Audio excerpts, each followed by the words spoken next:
The afternoon sun cast long shadows through Sweet Memories Bakery's windows. Daniel Morris stood in the doorway, his weathered hands resting protectively on his 6-year-old daughter Lily's shoulders. His eyes, carrying the quiet gravity of a man who had known profound loss, settled on a solitary figure. A young woman sat motionless in her wheelchair for a simple white cake adorned with 22 flickering candles. Alone on her birthday. Lily tugged at her father's shirt, whispering urgently, "Daddy, nobody should be alone on their birthday." Daniel nodded, the decision forming through the same instinct that guided his hands when working with difficult wood.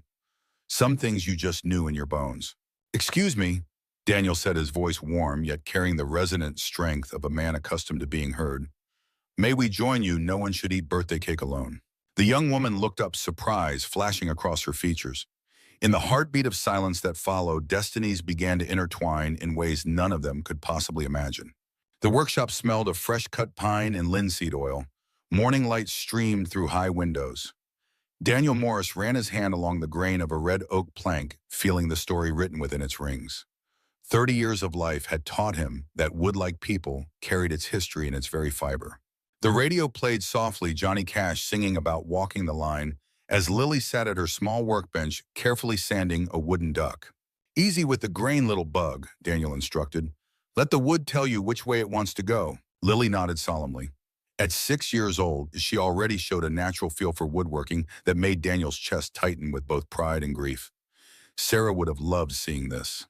The workshop, an old converted barn on the outskirts of town, was more than Daniel's livelihood. It was his sanctuary, the place where he had slowly rebuilt himself after Sarah's death 5 years ago. The military had taught him discipline. Carpentry had taught him patience. Both had saved him in different ways. In the corner stood his latest project, a specialized chair with carefully calibrated supports designed for a veteran with back injuries. It wasn't just furniture. It was freedom disguised as wood and leather. The phone rang. Daniel wiped his hands on his apron before answering. "Morris Woodworking," he answered, voice steady and direct. "Mr. Morris, this is Margaret from Dr. Reynolds' office. I'm calling about Jason's mobility chair."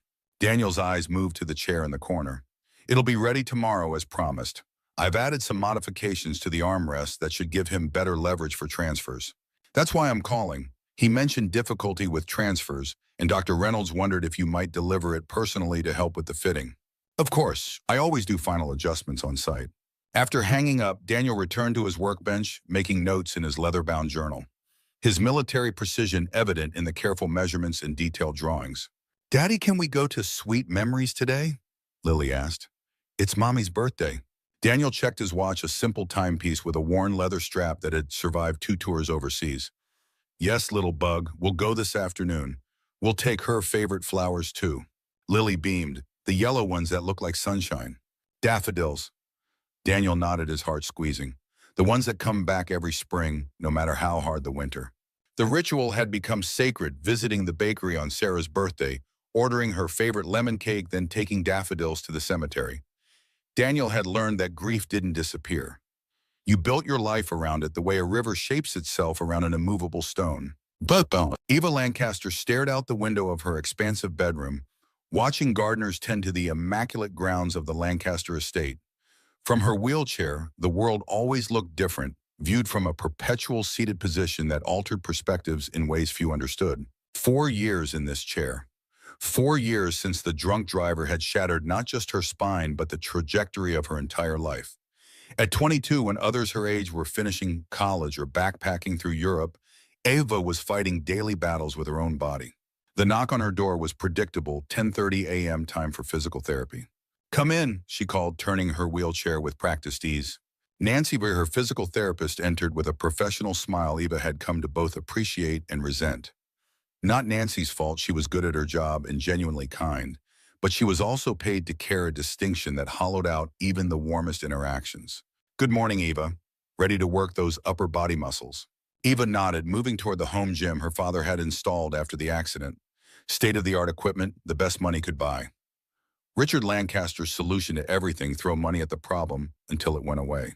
The session was grueling. Eva pushed herself hard, not out of determination, but from a place that bordered on defiance.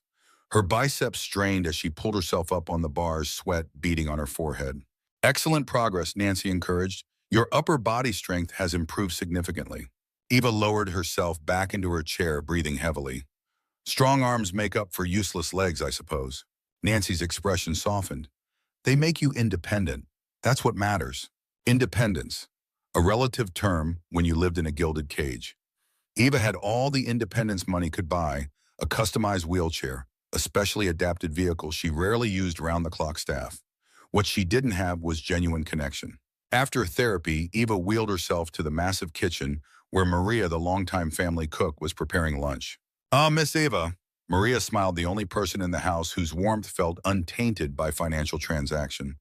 "I made your favorite avocado toast with heirloom tomatoes." "Thanks, Maria. Is my father home?" Maria's expression answered before her words did. "Mr. Lancaster called. The Tokyo meeting is running long. He won't be back until next week."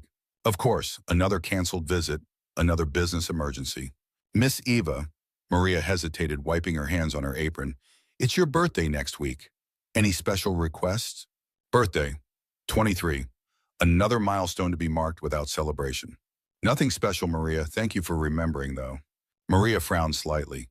"Your father asked me to arrange dinner at Le Bistro. He's reserved the private room." Eva's laugh held no humor. "Did he specify which secretary would attend in his place this time?" "Eva, I'm sorry, Maria, that wasn't fair." Eva sighed, running a hand through her dark hair. "Tell him thank you, but I'd prefer something simpler this year. Maybe just a cake from Sweet Memories downtown. Their lemon cake is amazing." Maria's eyes softened. "I'll take care of it." Later in the vast Lancaster library, Eva lost herself in books, as she often did. Her father's voice interrupted her reading, startling her. Richard Lancaster stood in the doorway, his imposing figure impeccably dressed in a tailored suit, despite having just stepped off an international flight. "Eva, I didn't realize you'd be in here." Eva marked her place in the book. "Dad, I thought you were in Tokyo until next week." Wrap things up early. He stepped into the room, his movements precise and controlled. At 60, Richard Lancaster commanded attention. Silver-streaked dark hair, penetrating gray eyes that had intimidated countless business rivals, and a posture that never relaxed even at home. "How are you feeling?" he asked, the question clinical rather than paternal. "The same." Eva resisted the urge to add "still paralyzed" to her answer. "How was Tokyo?" "Productive. We're expanding the medical devices division." He glanced at her wheelchair, the latest model, custom-built and exorbitantly priced. "Any issues with the chair?" "It's fine." It wasn't. The back support caused pressure points after a few hours, and the joystick control was overly sensitive, but explaining would lead to another expensive replacement without addressing the actual problems. "Good." He checked his watch, a habit Eva had noticed increasingly since her accident. Time with her had become something to measure, to allocate efficiently. "I have calls to make. We'll have dinner tomorrow." It wasn't a question or a suggestion. Richard Lancaster didn't ask. He informed. "About my birthday next week," Eva began. "I'd prefer something simple. Maria mentioned that, if that's what you want." He hesitated at the doorway. "The Japanese team has developed a promising new spinal stimulation technology. Early trials show—" "Dad?" Eva interrupted gently. "I don't need another medical update. I've accepted my condition." The flash of discomfort across his features was brief but unmistakable. Richard Lancaster could solve any business crisis but remained helpless before his daughter's paralysis. It was the one problem his money and influence couldn't fix. "We'll talk tomorrow," he said, finally retreating behind his CEO mask. With a nod, he was gone, leaving Eva alone with her books and the echoing silence of the too-large house. Bustham. Sweet Memories Bakery sat on the corner of Maple and 3rd, its bay windows and cheerful blue awning, a welcome contrast to the sleek modernism taking over downtown. Daniel held the door open as Lily bounded in, the bell chiming their arrival. The familiar scent of vanilla and butter embraced them, along with the warm smile of Eleanor, the bakery's owner, for over 30 years. "There's my favorite woodworker and his assistant," Eleanor called from behind the counter. "Right on time." Daniel smiled, the expression softening the weathered lines of his face. "We're here for Sarah's birthday cake." Eleanor nodded, understanding in her eyes. "Lemon cake with vanilla buttercream. I made it fresh this morning." While Eleanor boxed the cake, Lily pressed her nose against the display case, eyeing the colorful macarons and elaborately decorated cupcakes. "Can I have the blue butterfly one, Daddy?" she asked, pointing to a cupcake topped with an intricate fondant butterfly. "Of course, little bug." Daniel ruffled her hair, his touch gentle despite his strong hands. They settled at a table by the window, the afternoon sun warming the space. Daniel watched as Lily carefully removed the butterfly from her cupcake, setting it aside, for later, as she always did with special decorations. "Do you think Mommy can see us from heaven?" Lily asked a question she posed in some form every year. Daniel's heart tightened, but his voice remained steady. "I believe she can, yes." "Does she like that we still celebrate her birthday?" Daniel took a sip of his coffee. "I think it makes her very happy. Birthdays are for remembering how glad we are that someone was born, even if they're not with us anymore." The bell above the door chimed again. Daniel glanced up out of habit, a veteran's instinct to always know who was entering a room. A woman in a wheelchair navigated through the door with practiced precision, though Daniel noted the slight wince as she maneuvered the threshold. His carpenter's eye immediately assessed the wheelchair, high-end but poorly fitted to its user. The armrests were too high for her proportions, forcing her shoulders into an unnatural position. The seat depth looked excessive for her frame, likely causing pressure against the backs of her knees. Well-intentioned engineering without practical understanding of the human body's needs. The woman approached the counter, exchanging words with Eleanor that Daniel couldn't hear. Something in her posture spoke of isolation, the careful containment of someone accustomed to navigating a world not designed for them. Eleanor nodded sympathetically, then gestured toward the kitchen, apparently explaining a wait time for whatever had been ordered. Daniel returned his attention to Lily, who was now drawing on a napkin with the colored pencils they always carried. She was sketching a surprisingly recognizable rendering of their workshop, complete with tiny wood shavings on the floor. "That's really good, little bug," he praised, genuine admiration in his voice. "You've captured the light from the east window perfectly." Eleanor approached their table with a gentle smile. "Daniel, I hate to ask, but could you look at my front door when you have a moment? The hinge is catching." Daniel smiled. "I'd be happy to take a look now." While Lily continued drawing, and Daniel examined the door, quickly identifying the issue. The bottom hinge had worked loose, causing the door to drag. With Eleanor's toolkit kept specifically for Daniel's occasional fixes, he made the necessary adjustments, the methodical work as natural to him as a breathing. "You're a lifesaver." Eleanor sighed as the door swung smoothly. "What do I owe you?" Daniel shook his head. "Just keeping my favorite cake supplier operational." As Daniel returned to their table, he noticed the woman in the wheelchair, now sitting alone before a small white cake adorned with candles. No one else joined her, no friends gathering for a celebration. The solitude of the scene struck him with unexpected force. Lily followed his gaze, her young eyes observing with the unfiltered clarity of childhood. "Daddy," she whispered, though not quietly enough, "that lady is all alone with her birthday cake. That's sad." Daniel placed a gentle hand on his daughter's shoulder, but before he could respond, he saw the woman's shoulders stiffen slightly. She had overheard. "Lily," he said quietly, "sometimes people enjoy being alone." But Lily's moral compass, formed by a father who had taught her that kindness was non-negotiable, had already determined their course of action. She slid from her chair, clutching her precious fondant butterfly, and looked up at Daniel with unwavering certainty.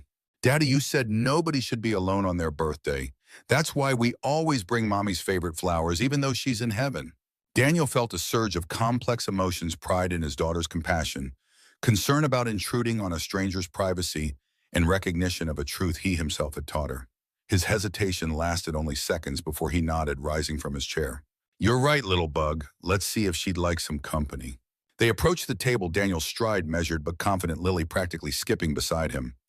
The woman looked up, surprise evident in her features. Up close, Daniel could see she was younger than he'd initially thought, early 20s perhaps, with dark hair that framed an elegant face whose natural beauty seemed at odds with the wariness in her eyes. "Excuse me," Daniel said, his voice gentle but carrying the natural authority of a man comfortable in his own skin. "My daughter and I were wondering if we might join you. No one should celebrate alone." The woman's expression cycled rapidly through surprise, suspicion, and something harder to define, perhaps longing. Her gaze shifted between Daniel and Lily, lingering on the child's earnest face. "I'm Lily," his daughter announced, stepping forward with the direct approach of childhood. "It's your birthday? It's my mommy's birthday too, but she's in heaven now. Is that your favorite cake? Mine is chocolate with sprinkles, but Daddy says everyone has different favorites, and that's okay." A smile flickered across the woman's face, brief but genuine, like sunlight breaking momentarily through clouds. "It's lemon," she said, her voice softer than Daniel expected with the polished enunciation of expensive education. "Lemon with vanilla buttercream. That's my mommy's favorite too." Lily exclaimed, her eyes widening at this cosmic coincidence. Daddy, it's the same. Daniel smiled, pulling out a chair. Mind if we sit? I'm Daniel, by the way. Daniel Morris. The woman hesitated, then nodded. Eva Lancaster. As Daniel settled into the chair, he noticed Eva adjusting her position with a subtle wince that most would miss. His trained eye caught the source immediately. The chair was causing pressure points along her lower back, the cushioning inadequate for extended sitting. Happy birthday, Eva, he said simply. Eva's eyes met his, searching for the pity she'd grown accustomed to finding in strangers' gazes. Instead, she found only straightforward warmth in the clear-eyed regard of a man who saw her, not just her wheelchair. Thank you, she replied, then added with unexpected candor, this isn't exactly how I planned to spend my 23rd birthday, but here we are. Plans have a way of rearranging themselves, Daniel acknowledged. Lily, oblivious to the undercurrents of adult conversation, held out her fondant butterfly.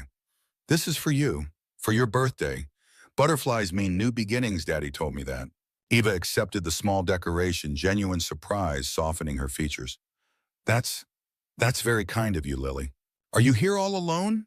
Lily asked with a child's directness. Lily, Daniel gently admonished, that's a personal question. It's all right, Eva assured him. Yes, I am. My father had a business emergency as usual. The last words carried a bitterness she hadn't intended to reveal. Daniel nodded, offering neither platitudes nor prying questions. His silence created a space that invited confidence without demanding it, a rare skill in a world of reflexive responses. The cake looks delicious, he observed instead. Eleanor's lemon cake is famous around here. It was my mother's recipe, actually, Eva explained. Eleanor and my mom were friends in college. After Mom died, Eleanor kept making it. It's one of the few traditions I've managed to maintain. Daniel's eyes met hers with new understanding. Sarah, my late wife, loved Eleanor's lemon cake too. Lily and I come here every year on her birthday. May 15th, Lily added helpfully. That's today. Eva's eyes widened slightly. Today is your mother's birthday. Lily nodded solemnly. And your birthday too. That's why it was extra important to say hello. Daddy says coincidences are God's way of remaining anonymous. Eva glanced at Daniel, a question in her eyes. Einstein actually, he clarified with a small smile. Though I might have paraphrased for a 6-year-old. For the first time, Eva laughed, a genuine sound that seemed to surprise even her. My mother would have loved that quote. She was a physics professor before she got sick. The candles on Eva's cake flickered, the wax beginning to drip onto the white frosting. You should make a wish, Lily advised seriously, before all the candles melt. Eva looked at the flames, hesitating.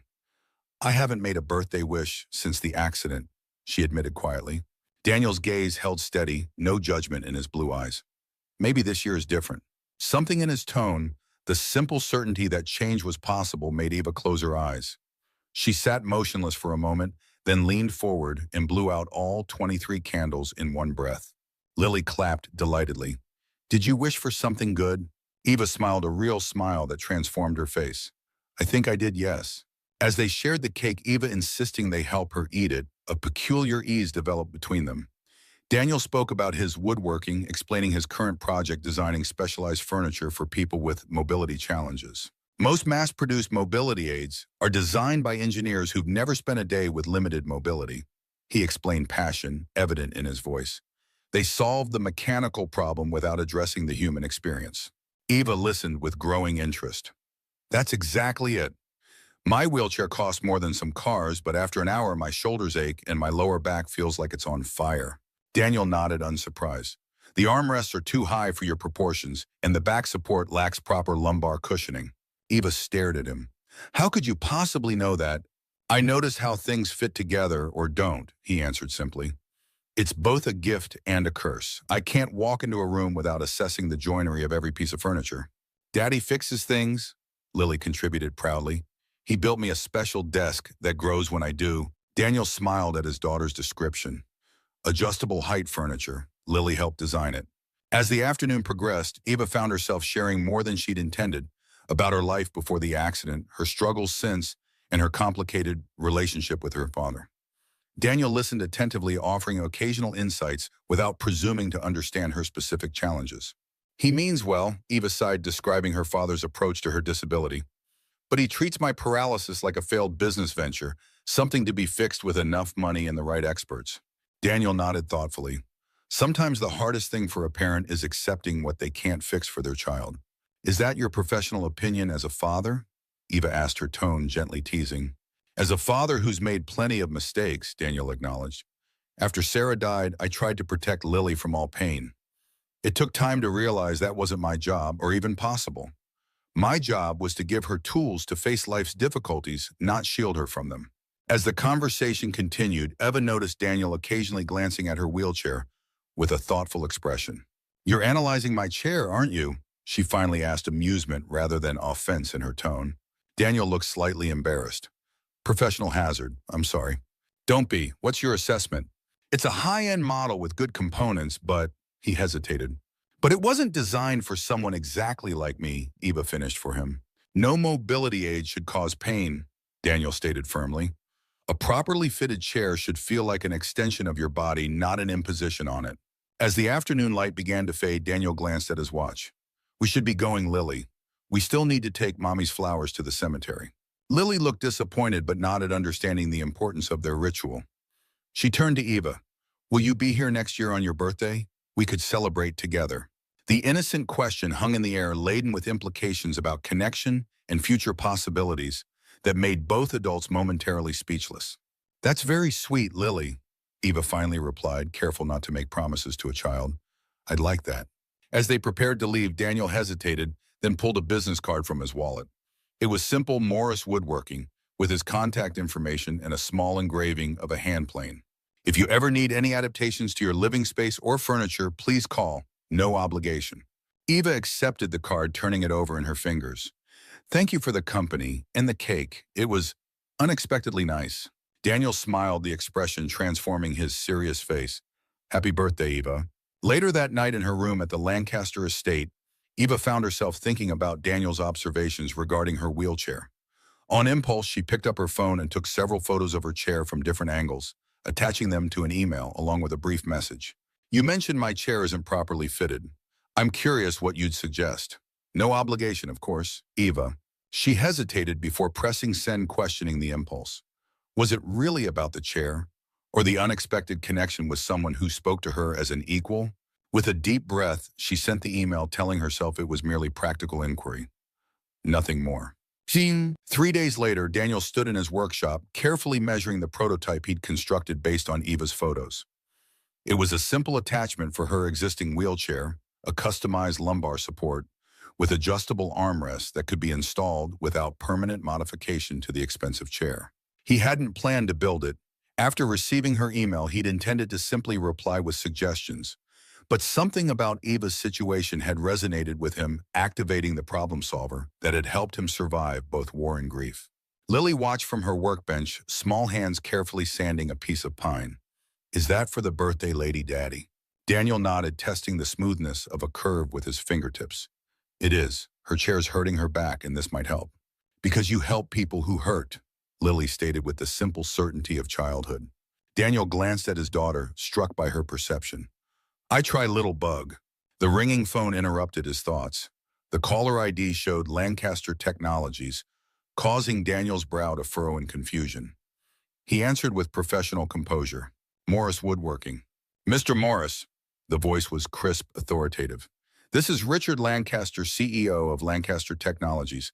I understand you've done custom work for several of our executives. Daniel's mind raced, connecting dots. Lancaster. Eva's surname was Lancaster. Could it be coincidence? Yes, sir. I've built desks for Mr. Peterson and Mr. Abernathy in your legal department. Excellent. I'm interested in discussing a potential contract. Our medical devices division is developing adaptive furniture, and we need a consultant with practical experience. Your name was mentioned by several people. Daniel listened as Richard Lancaster outlined a proposal that would involve consulting on designs for mobility aids and adaptive furniture, a project that aligned perfectly with Daniel's passion. I'd be interested in discussing this further, Mr. Lancaster, Daniel replied carefully. Good. My assistant will email details for a meeting tomorrow at our headquarters, 9 a.m. sharp. The abruptness of the call's end left Daniel staring at his phone. The opportunity was unexpected and potentially significant. Lancaster Technologies was a major player in medical technology. But the timing so soon after meeting Eva Lancaster raised questions. The Lancaster Technologies headquarters dominated the city skyline, 50 stories of glass and steel reflecting the morning sun. Daniel parked his worn but meticulously maintained truck in the visitor's section, the vehicle a stark contrast to the luxury cars surrounding it. He carried a leather portfolio containing his designs in a small wooden box with the prototype for Eva's wheelchair. Professional attire had replaced his workshop clothes, a navy blazer over a crisp white shirt, no tie. Formal enough to show respect, casual enough to remain authentic. The receptionist's eyes widened slightly. "Yes, Mr. Morris, Mr. Lancaster is expecting you. Please take the executive elevator to the 50th floor." Richard Lancaster stood by the floor-to-ceiling windows, his back to the door, hands clasped behind him. He turned as Daniel entered, revealing a man in his early 60s with silver-streaked dark hair and penetrating gray eyes that assessed Daniel with clinical precision. "Mr. Morris," he stated rather than greeted, extending his hand. "Thank you for coming." Daniel shook the offered hand, noting the firm grip of a man accustomed to dominance. "Thank you for the invitation, Mr. Lancaster." "Sit." Richard gestured to a seating area featuring sleek leather chairs around a glass table. No wasted words, no small talk. As they settled, Richard Lancaster studied Daniel with unmasked evaluation. "Your reputation is impressive: military background, specialized training in rehabilitation engineering, and hands-on craftsmanship. An unusual combination." Daniel maintained steady eye contact, neither intimidated nor overly familiar. "My military experience informed my approach to design. Function first, aesthetics second, though ideally you achieve both." Richard nodded slightly. "I'll be direct, Mr. Morris. Lancaster Technologies is expanding our adaptive technology division. We've had success with digital and electronic solutions, but lack expertise in practical applications. Your name came up repeatedly when we sought recommendations." "I'm honored," Daniel replied simply. "May I ask what specific applications you're exploring?" "Home mobility solutions primarily. The aging population represents a significant market opportunity, and current offerings are either institutional in appearance or prohibitively expensive." Daniel noted the business-focused framing market opportunity rather than human need, but recognized it as the language of corporate strategy rather than callousness. "I brought some examples of my approach." Daniel offered, opening his portfolio to display detailed drawings and photographs of previous projects. Each piece is designed for a specific individual, but the principles can be applied broadly. Richard examined the materials with analytical interest. "Impressive craftsmanship, but can these designs be mass-produced cost-effectively?" "With modifications, yes. The core ergonomic principles remain consistent even when materials or production methods change." The conversation continued, focusing on technical details and potential applications. Throughout the discussion, Daniel searched for any indication that Richard knew about his meeting with Eva. The CEO gave nothing away, maintaining focused professionalism. After nearly an hour, Richard stood, signaling the meeting's conclusion. "Your expertise aligns with our needs, Mr. Morris. I'd like to propose a 6-month consulting contract to start. You would work directly with our design team 2 days per week with additional compensation for prototype development." He named a figure that momentarily took Daniel aback, substantially more than he typically earned in 3 months of woodworking. "That's a generous offer, Mr. Lancaster." "It's a business decision," Richard corrected, any hint of generosity dismissed. "We're paying for specialized knowledge that will give us a competitive advantage. Margaret will send the contract details today. I expect an answer within 48 hours. Daniel nodded, gathering his materials. As he prepared to leave, he made a decision. The wooden box containing Eva's wheelchair attachment remained on the table. "Before I go, Mr. Lancaster, I'd like to show you something I've been working on." Daniel opened the box, revealing the carefully crafted wooden components. This is a custom lumbar support and armrest modification designed for a specific wheelchair user who experiences pain with extended sitting. Richard's expression remained impassive as he examined the piece. "The craftsmanship is excellent, but what makes this superior to existing solutions? It addresses the individual's specific proportions and pressure points," Daniel explained, demonstrating the adjustability. "Most mass-produced supports take a one-size-fits-most approach, which often creates new problems while solving others." Richard nodded, professional interest evident. "This aligns with the personalization approach we're considering. Include this concept in your initial presentation to the design team." As Daniel stood to leave, a framed photograph on a side table caught his attention. Eva, in what appeared to be a graduation gown, standing between Richard and a woman with a striking resemblance to Eva. Before the accident, based on Eva's posture, the confirmation of their relationship was now undeniable. Richard followed his gaze, his expression changing subtly, a momentary softening before the professional mask returned. My daughter Eva, he stated simply, before the accident. Daniel nodded, maintaining neutral professionalism despite the racing of his thoughts. She has your eyes. Something flashed across Richard's face, surprise, perhaps at the personal observation. Her mother's, actually. The moment passed quickly, and Richard escorted Daniel to the door with brisk efficiency. I look forward to your decision, Mr. Morris.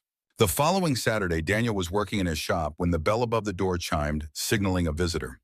He looked up, expecting a client, only to find Richard Lancaster standing in the entrance, observing the space with analytical interest.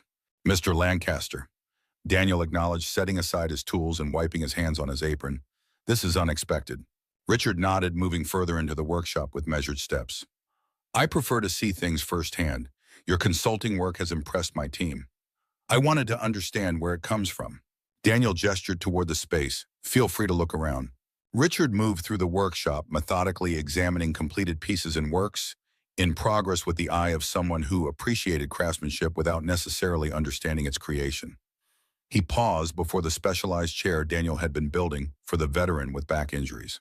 Lancaster Technologies could mass-produce designs like these, he observed.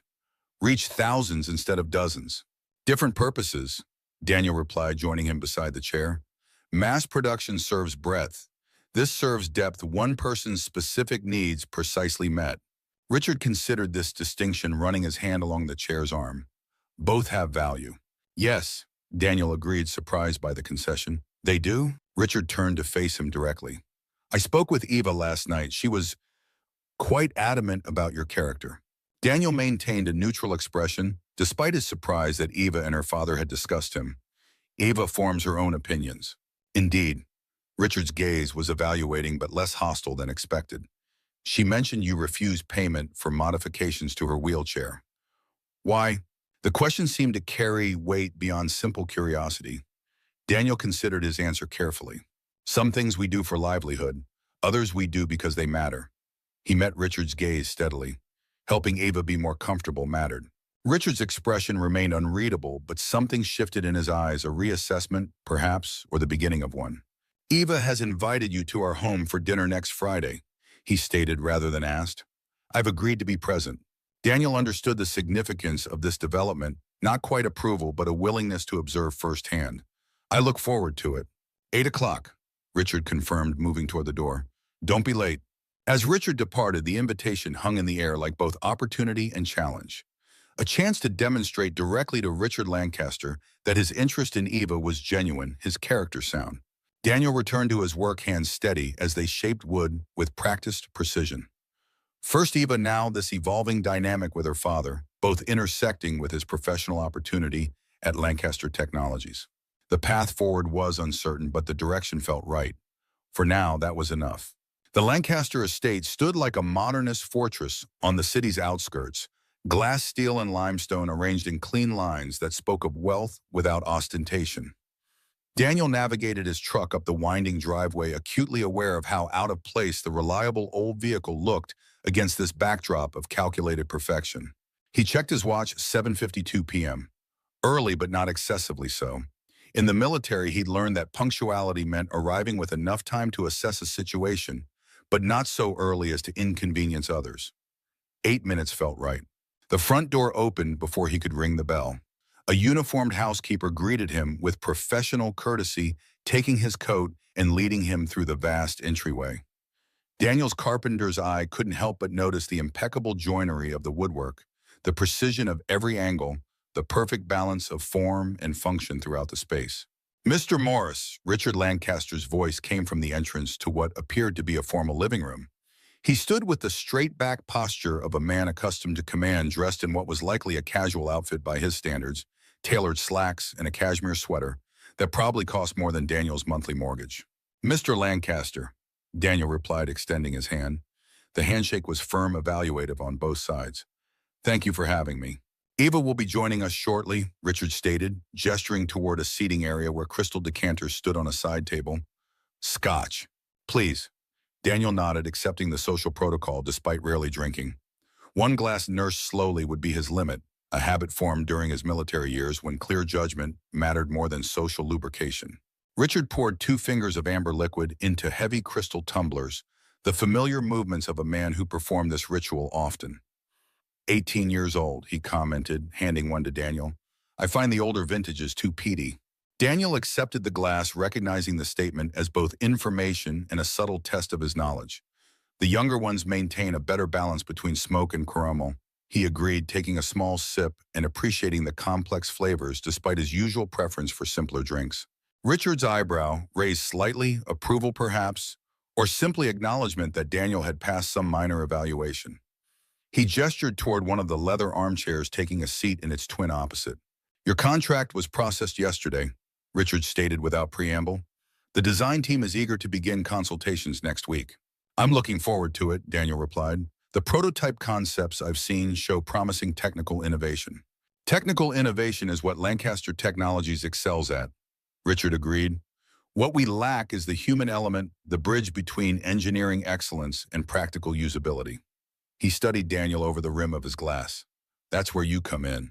Before Daniel could respond, the subtle whir of an electric wheelchair announced Eva's arrival.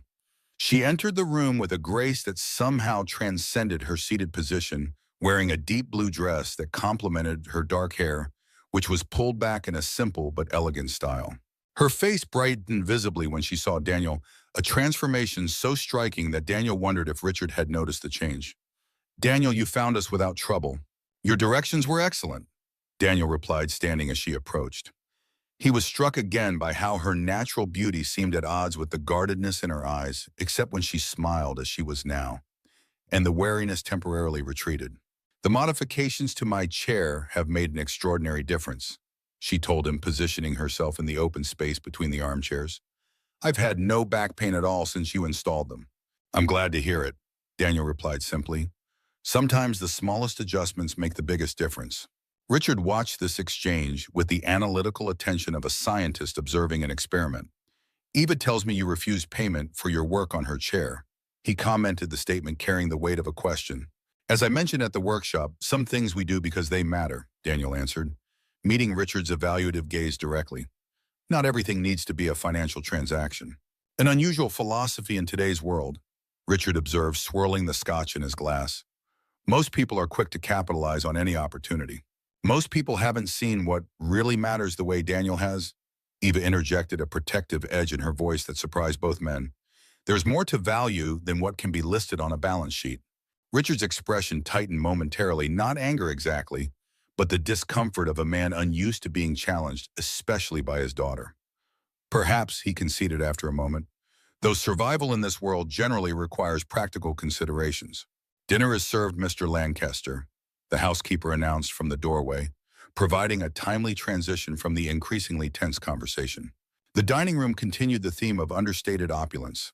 A table that could comfortably seat 16 set intimately for 3 at one end, fine china and crystal, catching the light from a modernist chandelier overhead. Daniel noted how the space had been subtly modified to accommodate Eva's wheelchair, slightly wider, spacing between chairs, the table height carefully calibrated.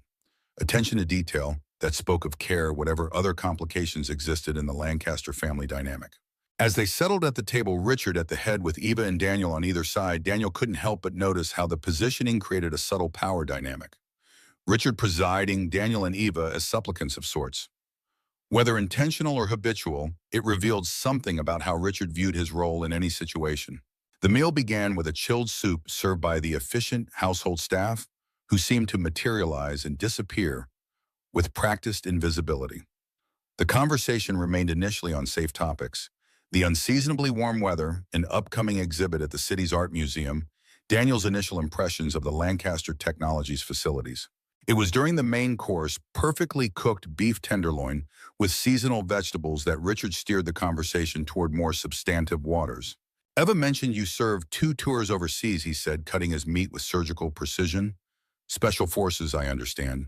Daniel nodded, neither proud nor ashamed of his military background. Yes, 8 years total service. What made you transition to woodworking? Richard asked.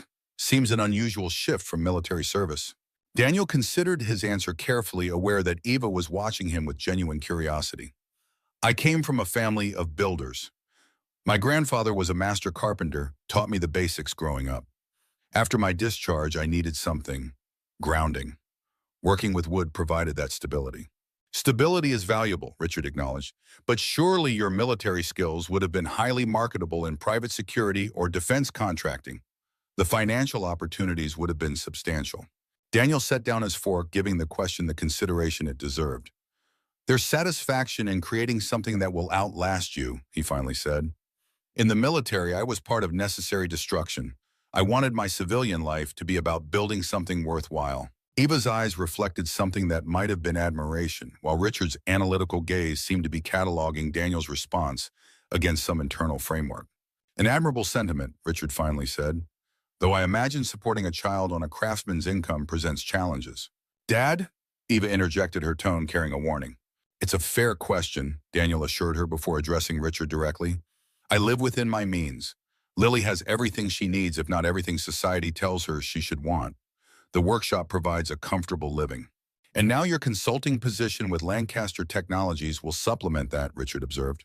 The position aligns with my values, Daniel replied evenly. Creating mobility solutions that help people live with dignity and independence. The compensation is generous but secondary to the purpose.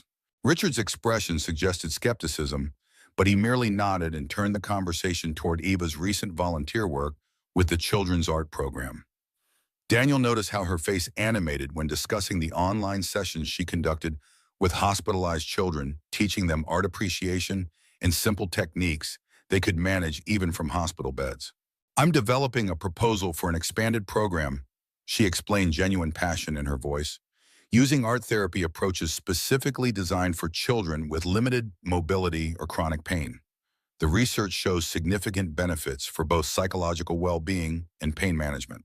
That sounds meaningful, Daniel commented, struck by the parallel to his own work, creating tools for expression rather than just distraction. Eva's smile held surprised pleasure at his understanding. Exactly, most programs treat art as merely a way to pass time, but it can be so much more, a language for expressing what can't be articulated, especially for children. Have you secured funding for this expansion? Daniel asked. A shadow crossed Eva's face. Not yet. The foundation that supports the current program is hesitant to increase their commitment without proven outcomes. Which is entirely reasonable, Richard interjected. Resources are finite. Allocation requires demonstration of results. These children aren't quarterly reports, Dad, Eva replied, frustration evident in her voice. Their well-being can't be reduced to metrics and ROI calculations.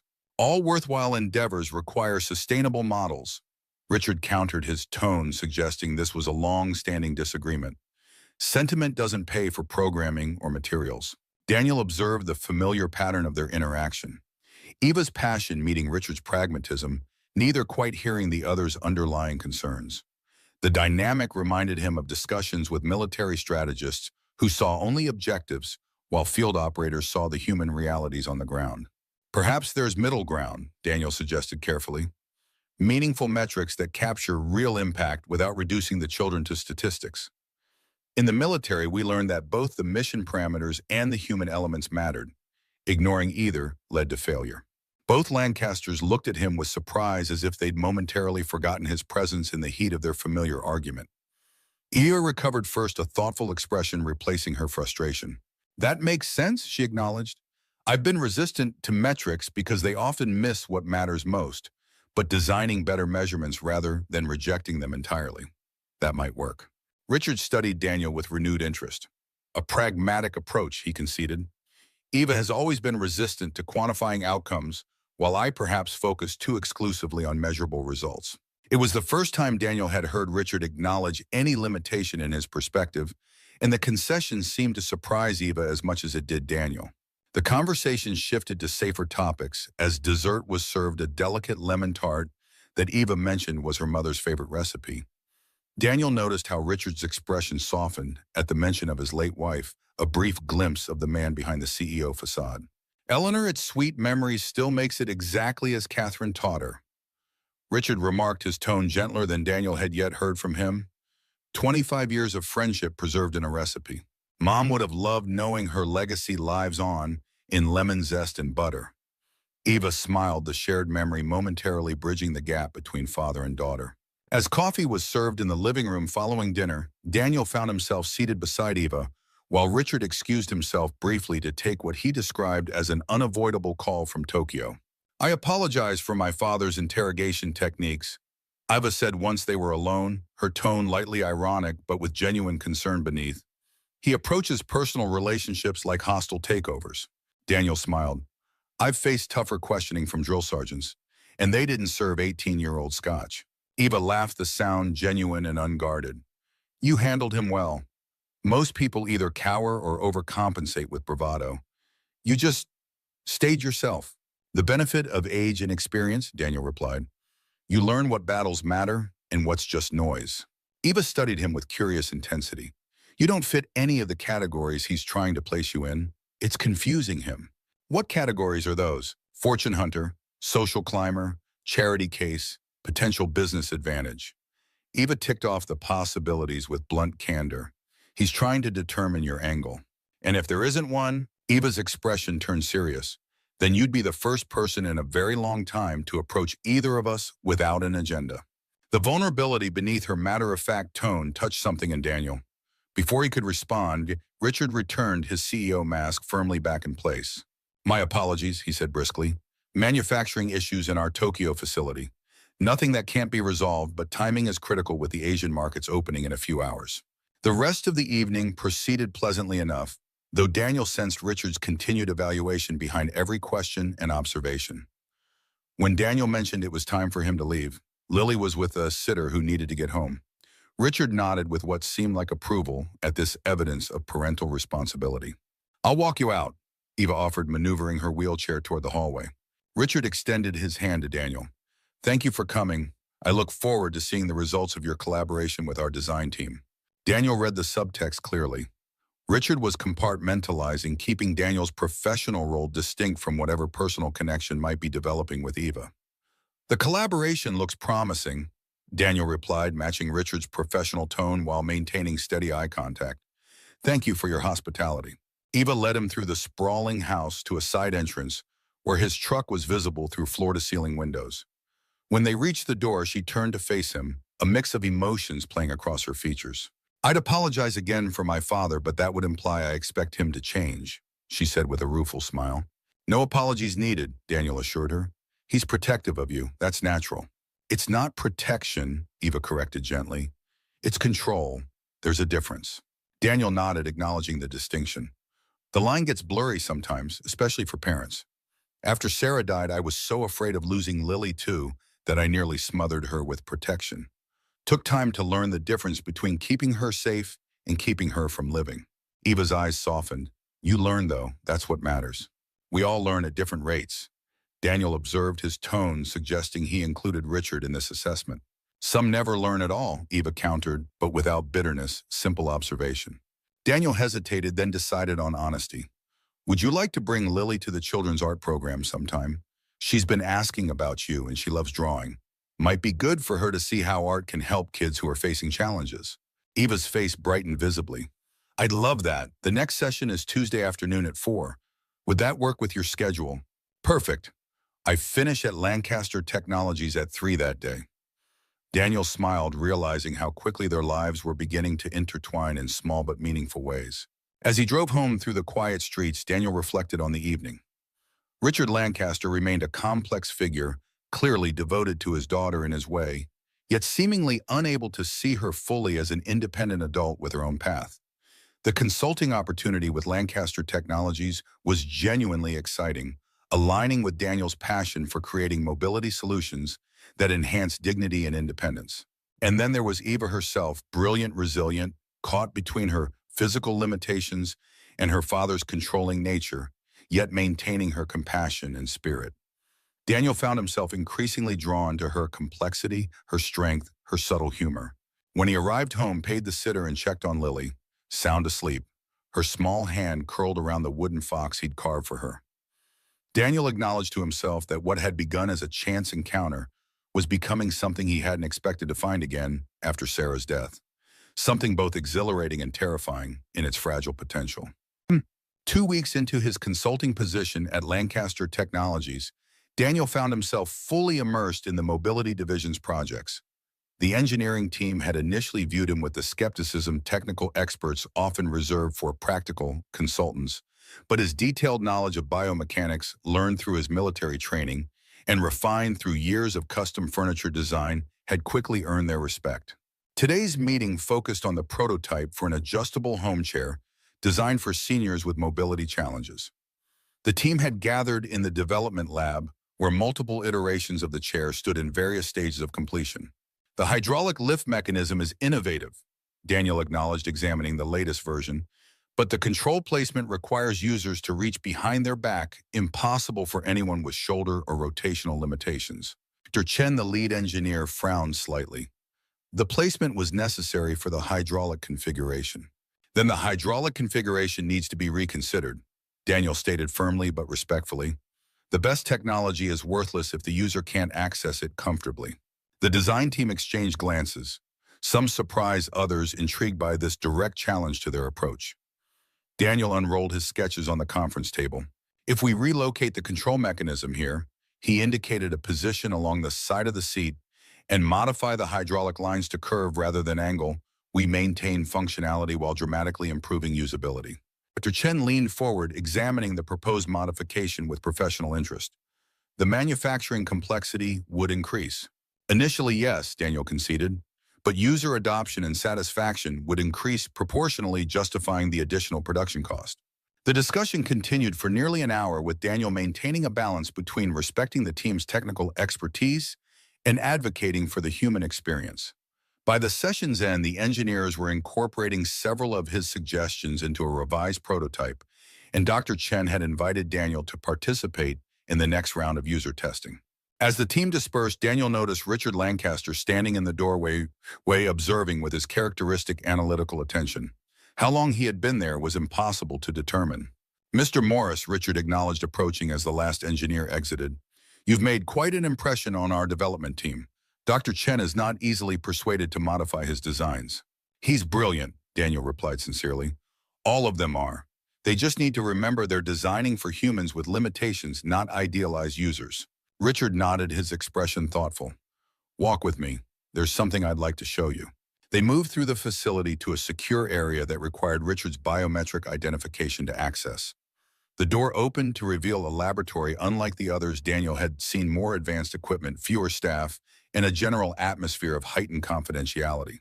"This is our Advanced Development Division," Richard explained as they entered. "What you see here doesn't leave this room understood." "Of course," Daniel agreed, professional discretion being second nature after his military service. In the center of the lab stood what appeared to be an exoskeleton system mounted on a testing platform. Unlike the bulky military and industrial versions Daniel was familiar with, this one was streamlined, almost elegant in its design.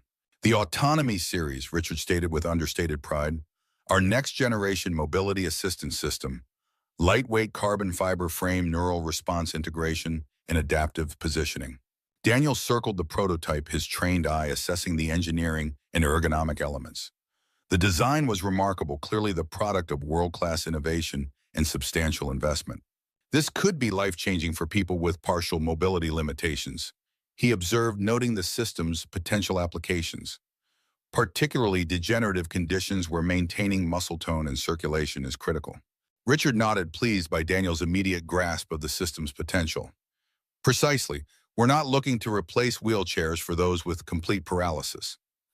This is for the millions with partial mobility challenges, MS patients, elderly individuals with deteriorating strength rehabilitation cases." Daniel continued his examination, noting both the impressive innovations and the concerning limitations. "The shoulder articulation needs refinement," he observed, pointing to a specific junction. "Current configuration would cause fatigue and potential impingement with extended use." Rather than defensiveness, Richard showed interest in Daniel's assessment. "That's been a challenge point in our testing. What would you suggest?" For the next 20 minutes, they discussed potential modifications with Daniel, sketching quick revisions that might address the ergonomic issues without compromising the system's technical functionality. Richard asked pointed questions, demonstrating a deeper technical understanding than Daniel had previously witnessed from him. "Your perspective is valuable," Richard finally acknowledged. "I'd like you to work directly with this team 1 day per week in addition to your current consulting responsibilities. with appropriate compensation adjustments, of course. I'd be honored, Daniel replied, genuinely excited by the opportunity to contribute to such groundbreaking technology. Though I'll need to maintain my 3 days at my workshop. I have existing client commitments I can't abandon. Richard's expression suggested he found such constraints unusual executives in his world likely rearrange their entire lives for opportunities of this magnitude, but he nodded acceptance. Arranged. Dr. Patel leads this division. She'll brief you on the project parameters next week. As they exited the secure lab, Richard's demeanor shifted subtly from collaborative to evaluative. You've seen Eva several times since our dinner, I understand. The abrupt change of subject caught Daniel off guard, though he maintained his composure. Yes, she's been helping Lily with art projects, and I took them both to the children's art program Eva volunteers with. I see. Richard's tone revealed nothing of his thoughts on these developments. And how is your daughter responding to these activities? Daniel recognized the real question. Beneath the surface, was Lily becoming attached to Eva? And by extension, was this relationship becoming something more significant than casual friendship? Lily enjoys Eva's company, Daniel answered honestly. She's had limited female influence since her mother died, so it's been positive for her to spend time with someone who shares her interest in art. Richard nodded, his expression unreadable. Eva mentioned you're building a specialized art table for her program. Pro bono work again. The foundation is covering materials cost, Daniel replied evenly. My time is donated. It's a worthwhile program. They reached Richard's office, where he paused before entering. Your generosity is commendable, Mr. Morris. I hope it's sustainable. The comment carried multiple layers of meaning, none of them lost on Daniel. I've found that giving where it matters tends to create its own kind of sustainability, he responded, maintaining direct eye contact. Something like respect flickered across Richard's features, though his overall expression remained guarded. We'll speak next week about the autonomy project, he said, effectively ending the conversation by stepping into his office. Daniel made his way back to the elevator, reflecting on the complex dynamic developing with Richard Lancaster. The man clearly valued Daniel's professional contributions while remaining suspicious of his personal connection with Eva. The protective father and the strategic CEO seemed in constant tension, neither fully trusting Daniel's motives, despite growing evidence of his integrity. As the elevator descended, Daniel's phone vibrated with a text message from Eva. Art table is a huge hit with the kids. One boy spinal injury, limited hand function, created his first complete drawing today using your adaptive brush holders. His mother cried, thank you. A smile spread across Daniel's face as he read the message. This tangible impact on individual lives was why he did what he did. All the corporate politics and strategic positioning in the world couldn't match the simple joy of knowing a child had found new means of expression because of something he'd created. He typed his reply, design is just potential. You're the one making it matter. Glad it's helping. The doors opened to the lobby and Daniel headed toward the parking garage, his mind already working on refinements to the brush holders based on what he'd learned from the autonomy prototype. Every project informed every other project when you understood that the fundamental goal was always the same, helping people move through the world with dignity and independence. Daddy, watch me, Lily called, her voice echoing across the community pool where Daniel had brought her for her weekly swimming lesson. She executed a somewhat wobbly but enthusiastic dive from the low board, surfacing with a triumphant grin. Did you see I didn't bend my knees this time? Perfect form, little bug, Daniel called back from his position at the edge of the pool. Your coach would be proud. Lily beamed at the praise, then returned to practicing with the other children in her class. Daniel settled back in his chair, enjoying the simple pleasure of watching his daughter's confidence grow with each new skill mastered. She's a natural athlete, a familiar voice observed from beside him. Daniel turned to find Eva maneuvering her wheelchair into the space next to his chair. She wore a casual sundress that complemented her dark hair, which was pulled back in a simple ponytail. Eva, he greeted her with surprised pleasure. I didn't expect to see you here. She smiled, her eyes tracking Lily's movements in the pool. I volunteer with the adaptive swimming program on Saturdays. We work with children who have mobility challenges. She gestured toward the far end of the pool, where several children with various assistive devices were working with specialized instructors. That's wonderful, Daniel said, genuinely impressed. Swimming provides such freedom of movement. Eva nodded, a distant look crossing her features. It's the only time some of these kids feel weightless, unencumbered by their devices or limitations. For me too, actually. Daniel glanced at her with new understanding. You swim 3 times a week, she confirmed. It's the best physical therapy, and for an hour I move differently than I do on land. It's liberating. The simple admission revealed something important. Eva viewed her wheelchair not as her identity, but as a tool, one aspect of a life that included many forms of movement and expression. It reinforced what Daniel had observed consistently, her refusal to be defined by her limitations. Lily's been asking about joining your art program regularly. Daniel mentioned watching his daughter practice her backstroke. She can't stop talking about the projects you've been doing with the kids. Eva's face brightened. She'd be a wonderful addition. Her energy is contagious, and she has real talent. She hesitated, then added, but I should mention my father is the primary funder of the program. He might be present occasionally for the foundation's documentation needs. Daniel understood the implicit warning Richard would be monitoring their interactions directly or indirectly. Transparency is always best, he replied simply. I have nothing to hide from your father. Eva studied him for a moment, then nodded. I know that. I'm not sure he does. They watched the children swimming in companionable silence for a few minutes before Eva spoke again. He mentioned you're working on the autonomy project now. Daniel nodded, careful not to reveal any confidential details. It's remarkable technology. Could help a lot of people. It was my mother's initiative originally, Eva said quietly. She had early onset MS.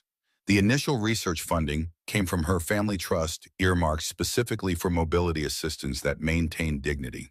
This new information shifted Daniel's understanding of Richard's dedication to the project. I didn't realize. That makes it even more meaningful. For my father, it's both business and personal, Eva explained.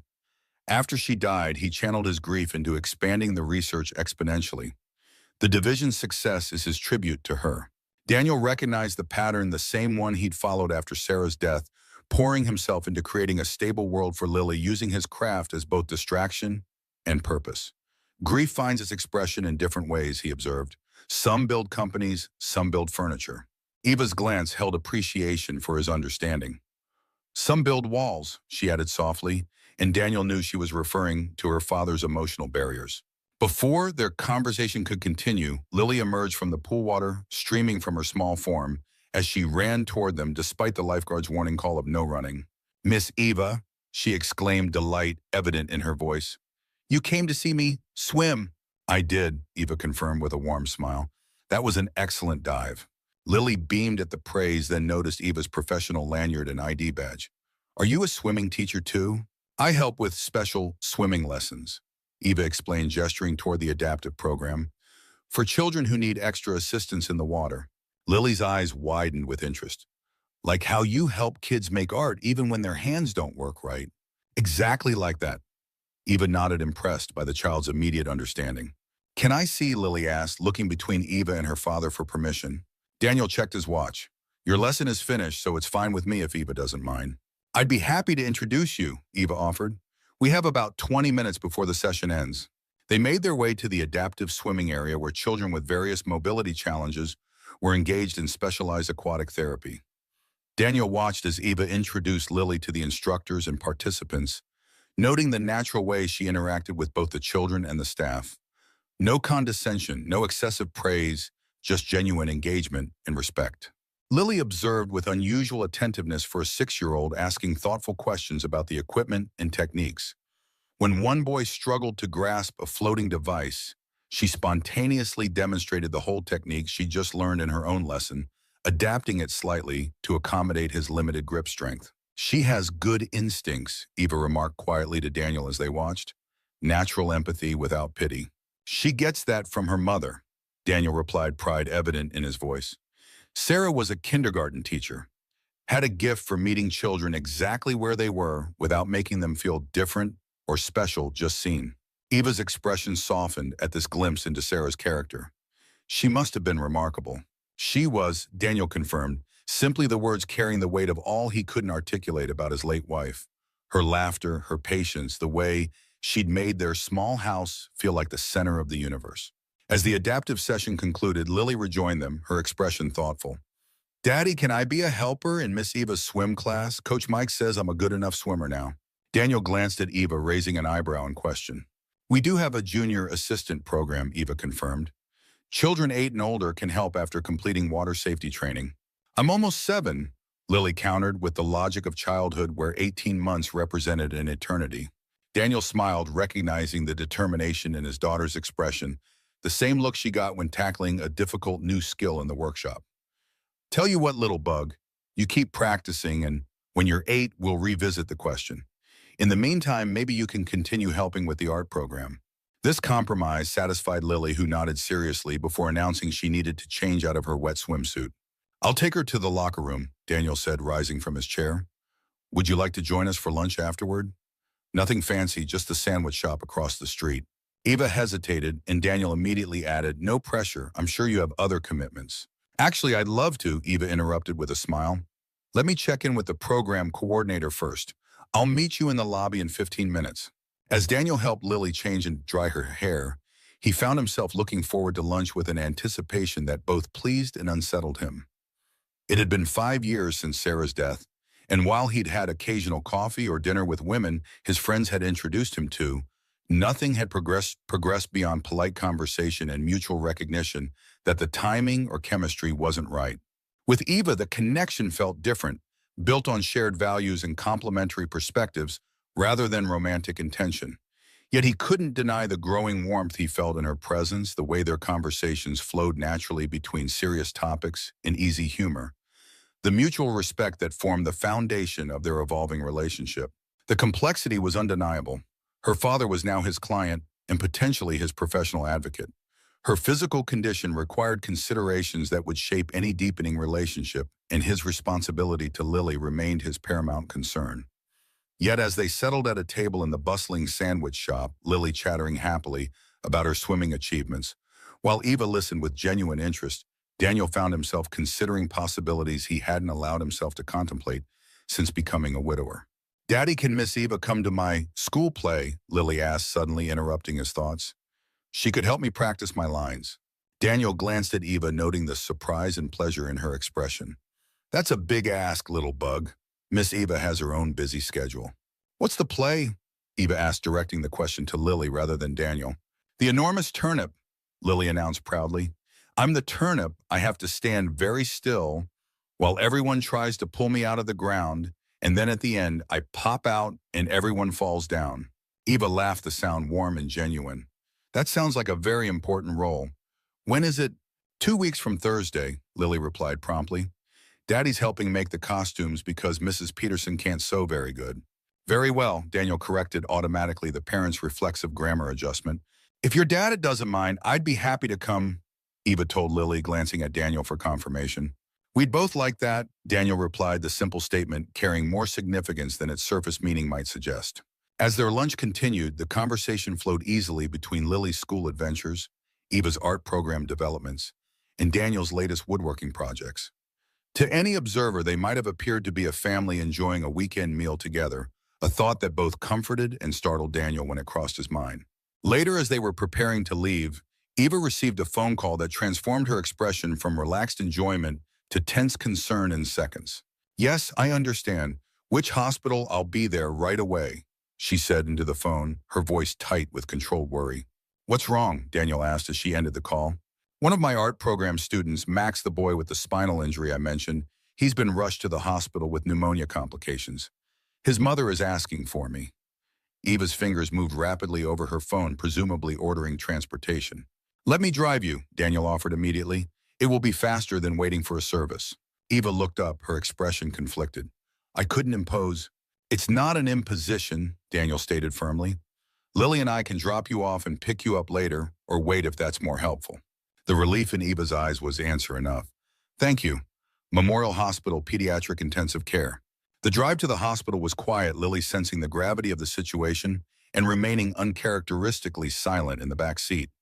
Daniel navigated efficiently through weekend traffic while Eva made several calls to the program director, to her father's assistant, to reschedule a dinner commitment, and finally to Max's mother for an update.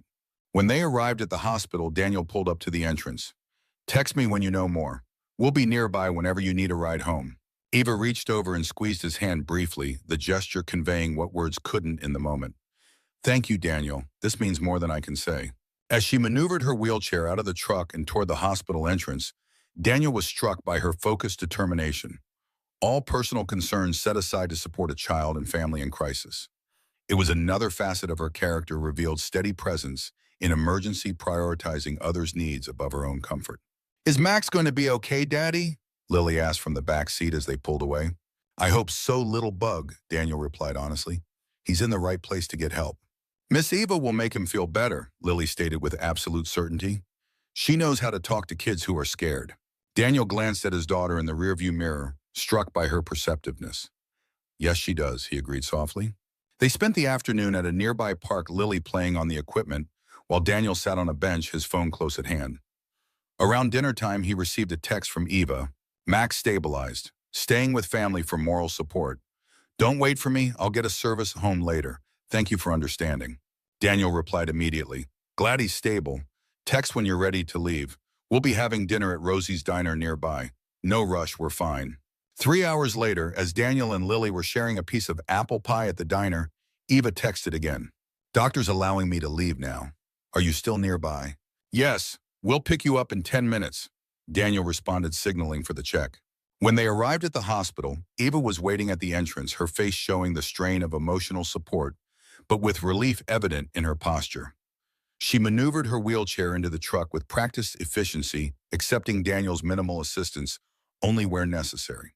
"How's Max?" Daniel asked as they pulled away from the hospital. "Responding well to antibiotics," Eva replied, exhaustion evident in her voice. "The crisis has passed, but they'll keep him for observation for at least 2 days. His immune system is compromised from the spinal injury, so infections hit him particularly hard. You made a difference by being there," Daniel observed, noting how she had instinctively reached back to pat Lily's knee when the child welcomed her back to the truck. Eva shook her head slightly. "I just sat with his mother while she waited for news." "Anyone could have done that. But not anyone did," Daniel pointed out quietly. "You did." Their eyes met briefly in the darkened truck, understanding passing between them. Sometimes the most important thing was simply showing up, being present in the difficult moments, a truth they both recognized from their different experiences of loss and challenge. When they reached Eva's address, a surprising revelation, as Daniel had assumed she lived at the Lancaster estate, he discovered she maintained her own apartment in a luxury building downtown, one with extensive accessibility modifications. "My Declaration of Independence," she explained with a small smile when she saw his expression. "Dad wasn't thrilled, but he eventually accepted that I needed my own space." "Would you like me to see you up?" Daniel offered, aware of her evident fatigue. "Thank you, but I'm fine," Eva assured him. "The building staff are excellent, and I just need to crash for about 12 hours. Daniel nodded, respecting her self-sufficiency. "Call if you need anything, anytime." Eva's expression softened. "Today meant a lot, Daniel. Not many people would rearrange their entire day to drive a friend to a hospital and wait hours for pickup. That's what friends do." Daniel replied simply, though both recognized that the word friends barely contained the connection developing between them. As Eva said goodnight to Lily and wheeled herself toward the building entrance, Daniel found himself thinking about the day's events, the casual pleasure of their lunch together, the instinctive teamwork in responding to the emergency, the natural way they had moved through the day's unexpected developments. It felt like a glimpse into possibilities, into a life where their separate strengths created something stronger together. He drove home with Lily falling asleep in the back seat, the events of the day settling into his consciousness. Something was shifting between him and Eva, something significant enough that they would both need to acknowledge it soon, with all its complexities and potential challenges.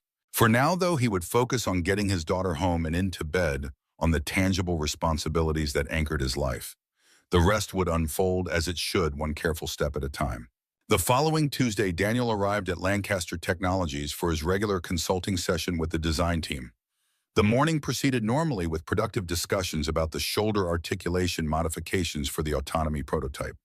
After lunch, he was summoned to Richard Lancaster's office, an unusual occurrence, as their interactions typically took place in the development labs or conference rooms. Margaret, Richard's executive assistant, ushered him in with her usual professional courtesy. "Mr. Morris, please have a seat. Mr. Lancaster will be with you shortly." Daniel settled into one of the visitor chairs, noting that Richard's office reflected the same aesthetic as his home, minimalist, expensive, with carefully selected art pieces that revealed more sophistication than personal connection. The only exceptions were the photographs of Eva and her mother displayed on a side table positioned where Richard could see them from his desk. The door opened and Richard entered with another man, younger, expensively dressed in a tailored suit that conveyed both wealth and careful attention to appearance. Something about his confident smile immediately put Daniel on alert, an instinct from his military days warning him of potential danger. "Mr. Morris," Richard greeted him, gesturing toward the other man. "This is Bradford Winters, head of our legal department." Daniel stood shaking hands with both men, his mind rapidly assessing the situation. The presence of corporate counsel suggested this wasn't a routine meeting about design modifications. "Please sit," Richard directed, taking his position behind the imposing desk, while Winters settled into the chair beside Daniel, opening a leather portfolio. "Mr. Morris," Winters began, his voice carrying the practiced smoothness of expensive legal training, "we've become aware of information that raises concerns about potential conflicts of interest in your consulting arrangement with Lancaster Technologies." Daniel maintained a neutral expression despite the sudden tension that gripped his spine. "I'm not aware of any conflicts, but I'm happy to address specific concerns." Richard leaned forward, his expression unreadable. "Your relationship with my daughter has progressed beyond professional boundaries, Mr. Morris. While your technical contributions have been valuable, this personal entanglement creates complications we cannot ignore." The directness of the accusation caught Daniel by surprise, though he kept his reaction controlled. "With respect, Mr. Lancaster, my friendship with Eva is separate from my professional responsibilities here. I've maintained strict confidentiality regarding all company matters." Winters removed several photographs from his portfolio, laying them on the desk where Daniel could see them. They showed Daniel and Eva at the community pool, at lunch with Lily at the hospital entrance, and at Eva's apartment building, a comprehensive surveillance record of their weekend activities. "The optics are problematic," Winters continued smoothly. "A consultant with access to proprietary technology developing a personal relationship with the CEO's daughter raises questions about motivations and information security." Daniel felt a flash of anger at the invasion of privacy but kept his voice steady. "If you had concerns, you could have asked me directly. There was no need for surveillance. Standard due diligence." Winters dismissed with a wave of his hand. "Lancaster Technologies protects its interests proactively." Daniel turned his attention to Richard, meeting his gaze directly. "What exactly are you suggesting, Mr. Lancaster? That I pursued a relationship with Eva to gain access to company secrets, or that I accepted this consulting position to get closer to her?" Richard's expression remained impassive. "The sequence of events raises legitimate questions. You meet my daughter, then shortly thereafter are offered a position with my company, and now you're working on our most confidential project while developing a personal relationship with Eva." The implications were clear and fundamentally offensive to Daniel's sense of integrity. He took a measured breath before responding. "The chronology is accurate, but your interpretation isn't. I met Eva by chance. Your company approached me based on recommendations from existing clients, and my relationship with Eva has developed naturally through shared interests and values." He leaned forward slightly. "At no point have I discussed company matters with her, nor have I used my professional position to further a personal connection." Winters interjected smoothly. "Nevertheless, the potential for conflicts remains. We've prepared a supplemental agreement that addresses these concerns." He slid a document across the desk. "Essentially, it requires full disclosure of all interactions with Ms. Lancaster and establishes appropriate boundaries for the duration of your consulting contract." Daniel glanced at the document without touching it.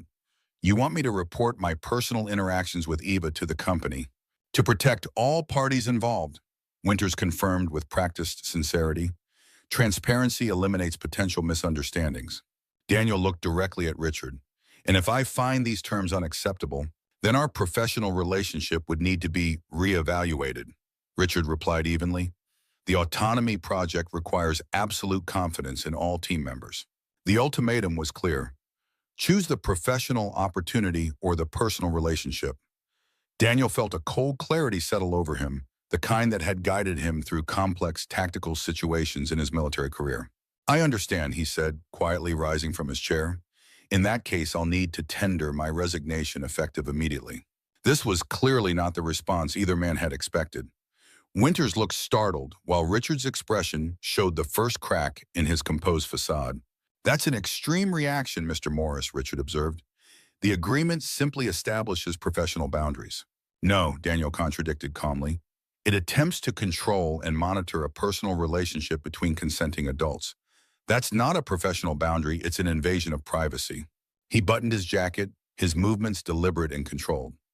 I've valued the opportunity to contribute to projects that could help many people, but I won't allow my personal integrity or relationships to be managed by corporate policy. Richard stood, his expression now showing genuine surprise. You would walk away from a lucrative position and groundbreaking technology over this? Without hesitation, Daniel confirmed. Some principles aren't negotiable, Mr. Lancaster. My professional ethics and personal relationships are among them. He extended his hand across the desk, maintaining the formalities, despite the tension crackling in the air. Thank you for the opportunity. I'll have my security credentials and materials returned to Margaret before I leave the building. Richard hesitated, then shook Daniel's hand, his expression now thoughtful rather than imperious. Your response is unexpected, Mr. Morris. Is it? Daniel asked quietly. You've been evaluating my character for weeks. This shouldn't come as a surprise. With that, he nodded to Winters, who remained uncharacteristically silent, and walked to the door. As he reached for the handle, Richard's voice stopped him. Mr. Morris, wait. Daniel turned, his expression questioning but resolute. Richard dismissed Winters with a subtle gesture.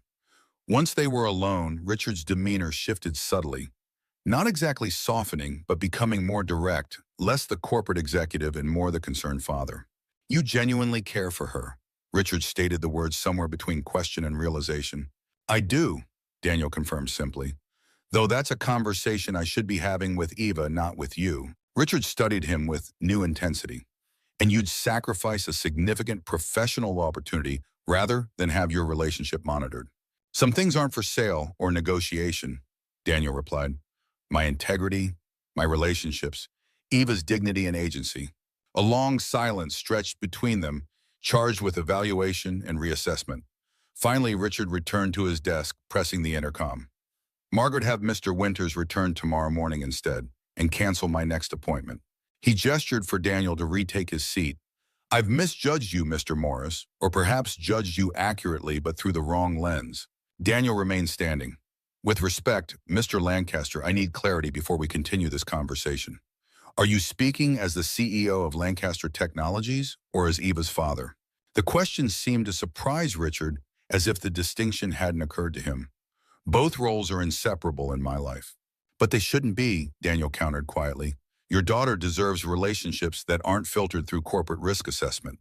Richard's expression tightened momentarily, then relaxed into something more genuine than Daniel had yet seen from him. You're right. He acknowledged the admission, clearly difficult for him. Please sit. As Eva's father, I'd like to understand your intentions. Daniel considered the request, then nodded, returning to his seat. Fair enough, but I want to be clear, I won't discuss Eva as if she's not an equal participant in this conversation. Whatever develops between us is for her to help determine not just me, and certainly not through arrangements made without her knowledge. Richard leaned back in his chair, studying Daniel with new consideration. You consistently advocate for her agency, even against her father's wishes. Especially then, Daniel confirmed. Eva is an intelligent, capable adult. Her physical limitations don't diminish her right to make her own choices. Including choices I might consider mistakes, Richard asked directly. Especially those, Daniel replied without hesitation. That's what freedom means. Richard's expression suggested this perspective challenged his fundamental approach to parenting. You have a daughter. Would you not protect her from potential harm? Of course I would, Daniel acknowledged. But there's a difference between protection and control. One preserves dignity while preventing harm. The other prevents growth while offering safety. The distinction seemed to resonate with Richard, who fell silent for several moments, his gaze drifting to the photographs of Eva and her mother. When he spoke again, his voice carried a different quality, less the CEO, more the grieving husband and worried father. After Catherine died, I promised myself I would protect Eva from further loss, he said quietly. Then the accident happened, and I failed at the most fundamental level. Since then, I've tried to create a world around her that minimizes additional pain. Daniel recognized the pattern, the same one he had fallen into after Sarah's death, building safeguards around Lily that sometimes threatened to become walls. I understand that impulse, Moody offered. After my wife died, I wanted to create an impenetrable bubble around Lily. It took time to realize that protecting her from life wouldn't prepare her for living it. Richard looked up, unexpected vulnerability in his expression. And if your protection fails, if despite your best efforts, Lily faces tragedy again, then I'll be there to help her through it, Daniel replied simply. Not to shield her from it, but to stand beside her as she faces it. The room fell silent as Richard absorbed this perspective so different from his own approach, yet rooted in the same fundamental love for a child. Eva hasn't brought anyone to the foundation events in years, Richard finally said, changing direction. She's invited you to next week's gala. That's significant. Daniel nodded, accepting the implied question. I care deeply for Eva. Our connection has developed naturally based on shared values and mutual respect. Where it leads, we'll determine together. He met Richard's gaze directly. But I won't have that exploration governed by corporate agreements or paternal interference, however well-intentioned. Richard studied him for a long moment, then nodded slowly. The supplemental agreement is withdrawn. Your consulting position remains as originally established if you are willing to continue. And the surveillance, Daniel asked pointedly. Discontinued, Richard confirmed. You have my word.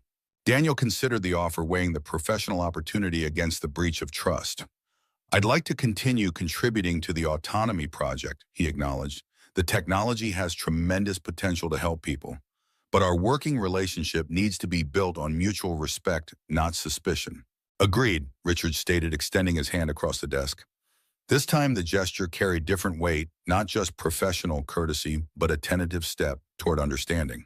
As Daniel left the office and made his way through the building, his mind processed the confrontation and its unexpected resolution. Richard Lancaster remained a complex figure, controlling yet caring, suspicious, yet capable of reassessment. The man clearly loved his daughter, even if his methods of showing that love sometimes did more harm than good. The consulting position would continue, but with a fundamental shift in the dynamic between Daniel and Richard. The surveillance and attempts at control had been firmly rejected, establishing boundaries that Richard had seemingly accepted, however reluctantly. Most importantly, Daniel had declared his feelings for Eva, openly naming what had been developing between them as something genuine and significant. The acknowledgement brought both clarity and complexity. The relationship was real and growing, with all the potential and challenges that entailed. As he drove to his workshop to complete the day's scheduled projects, Daniel realized a threshold had been crossed. The connection with Eva was no longer just potential or possibility. It had been declared, defended, and chosen even at potential professional cost. Now he needed to have an honest conversation with Eva herself about what had transpired and what might lie ahead. She deserved to know everything: the surveillance, the confrontation, and most importantly, the clarity it had brought about his feelings for her. His phone chimed with a text message as he pulled into the workshop parking lot. It was from Eva. Dad just called. Said you two had an illuminating discussion. His exact words. Should I be worried? Daniel smiled slightly at her perceptiveness, typing his reply. Not worried. But we should talk. Dinner tonight. Her response came quickly. Absolutely. My place, 7 p.m. I'll cook. I'll be there, he confirmed, putting away his phone and heading into the workshop. The familiar sense of wood and oil greeted him, the tangible materials and straightforward challenges, a welcome contrast to the complex human dynamics he'd just navigated. For the next few hours, he would lose himself in the precision of his craft, creating something solid and meaningful with his hands, while his mind processed the significant shift in his personal and professional landscape. Tonight would bring another important conversation, another step forward on a path that had opened unexpectedly before him. For now, though, there was wood to be shaped, joints to be fitted, and the meditative focus of craftsmanship to ground him in the present moment. 3 days later, Daniel's phone rang with a call from an unknown number. He was in his workshop putting the finishing touches on a custom bookcase and almost let it go to voicemail. Some instinct made him wipe his hands and answer. Daniel Morris? Mr. Morris, this is Dr. Petty from Memorial Hospital. The voice was professionally calm, but with an undertone of urgency. I'm calling about Eva Lancaster. You're listed as her emergency contact. Daniel's heart rate accelerated instantly. What happened? Is she all right? Ms. Lancaster experienced a severe autonomic dysreflexia episode at her apartment. Her building security found her unconscious and called an ambulance. She's stabilized now, but she's asking for you. I'm on my way, Daniel replied immediately, already reaching for his keys. Which department? Neurology, 4th floor. I'll alert the staff you're coming. Daniel called his neighbor, a retired teacher who often watched Lily when needed explaining the emergency, as he quickly cleaned up the most crucial elements in the workshop. Within 15 minutes, he was on the road to Memorial Hospital, his mind racing with concerns. Autonomic dysreflexia he'd learned about the condition during his rehabilitation work with veterans. A potentially life-threatening complication for people with spinal cord injuries triggered by pain or discomfort below the injury level that the body couldn't properly process. The sudden blood pressure spike could cause stroke, seizure, or even death if not treated promptly. What had triggered Eva's episode? Was there something he should have noticed when they had dinner at her apartment? Had she mentioned any symptoms he'd missed? The hospital parking lot was crowded, forcing Daniel to park in a distant section and jog to the entrance. At the fourth-floor nurse's station, he identified himself and was immediately directed to room 412. Eva lay in the hospital bed monitors, tracking her vital signs, her complexion paler than usual, but her eyes alert. Relief washed over her face when she saw him. "Daniel, thank you for coming." He moved to her bedside, taking her outstretched hand. "What happened? Are you all right?" "Urinary tract infection," she explained, her voice steady despite the evident fatigue in her features. "Triggered a dysreflexic episode. My blood pressure spiked to dangerous levels. I managed to trigger my emergency alert before I lost consciousness." Daniel squeezed her hand gently, the professional part of his brain noting the medical details, while his emotional response focused on the fact that she was alive and conscious. "The doctor said you're stabilized." Eva nodded. "The immediate danger has passed. They've got me on antibiotics for the infection and monitoring to ensure there's no recurrence of the dysreflexia." She attempted a smile that didn't quite reach her eyes. "I'm sorry to pull you away from work." "Don't apologize," Daniel replied firmly. "I'm glad you listed me as a contact." Eva's expression turned serious. "I should have warned you this could happen. It's a complication of my type of spinal injury. Usually I recognize the early signs, but this time it progressed rapidly." Daniel pulled a chair closer to the bed, still holding her hand. "Can you explain it to me, so I understand better?" Eva nodded, seeming to appreciate his direct approach rather than fearful hovering. She explained the condition in straightforward terms, how her body's normal pain response was interrupted by her spinal injury, creating a dangerous feedback loop that could spike her blood pressure and cause other serious complications if not addressed quickly.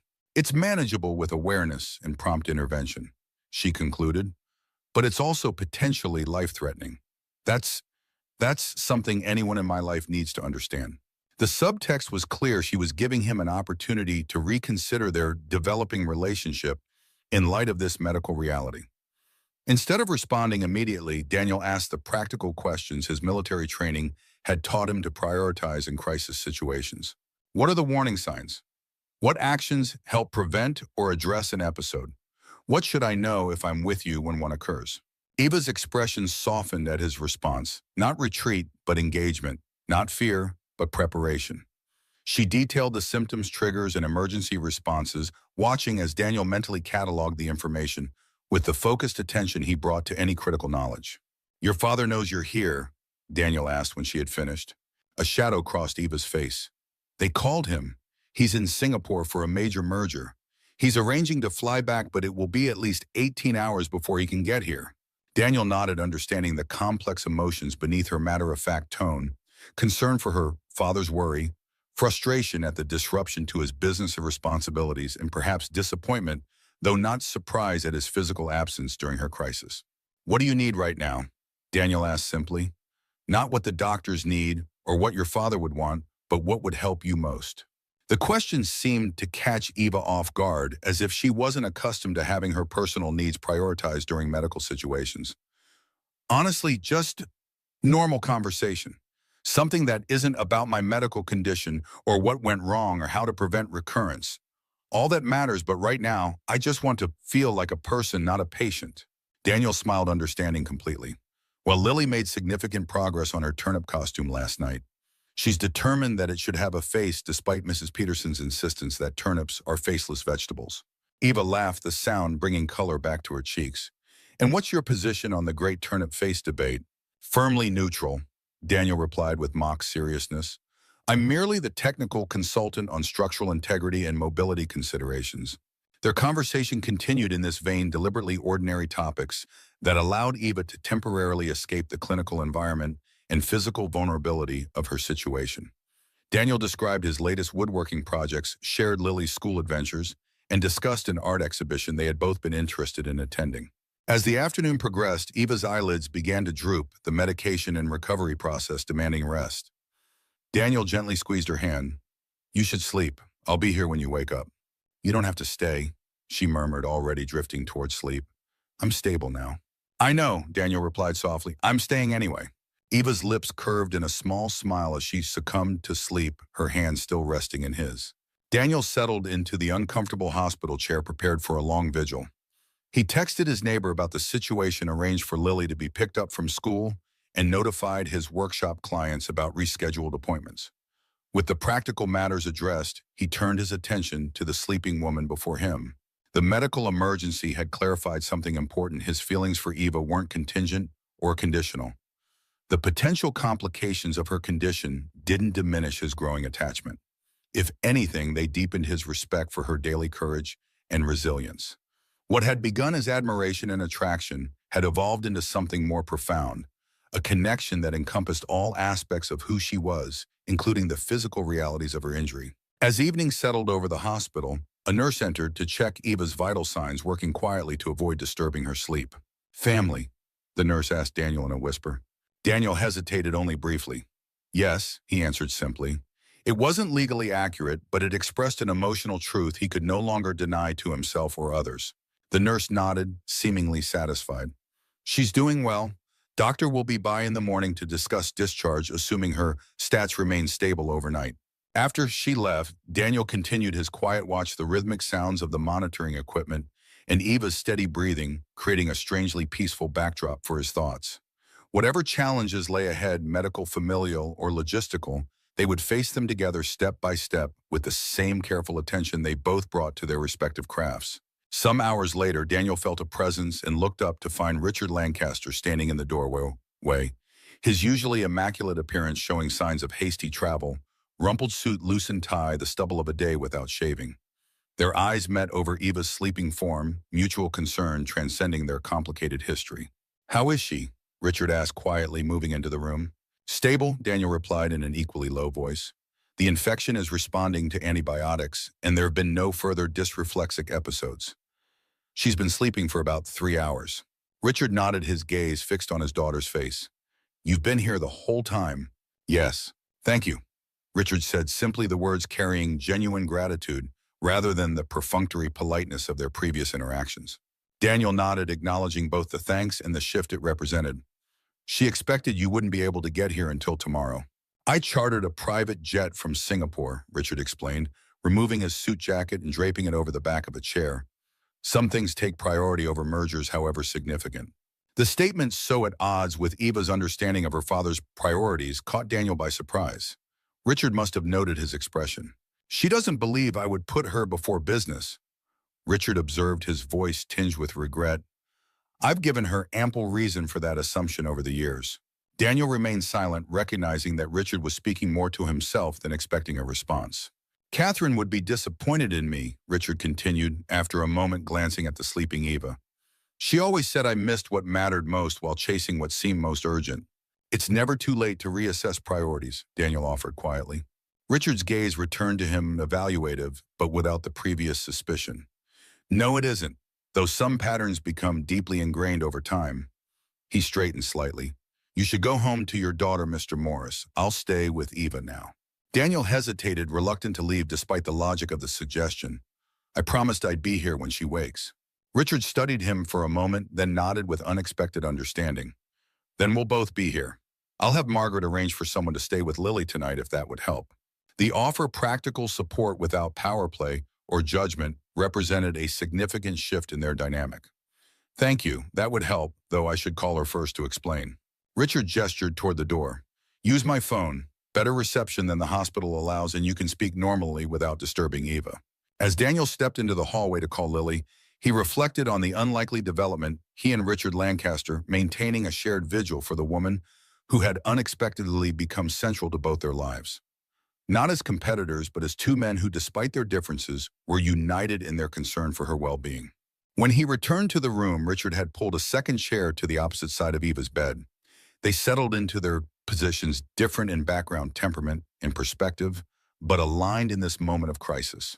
As the night deepened, Eva slept on unaware of the two watchful presences beside her, or the quiet transformation occurring in the relationship between them. A transformation born of shared concern, mutual respect, and the recognition that some connections transcend the boundaries of professional roles and initial impressions.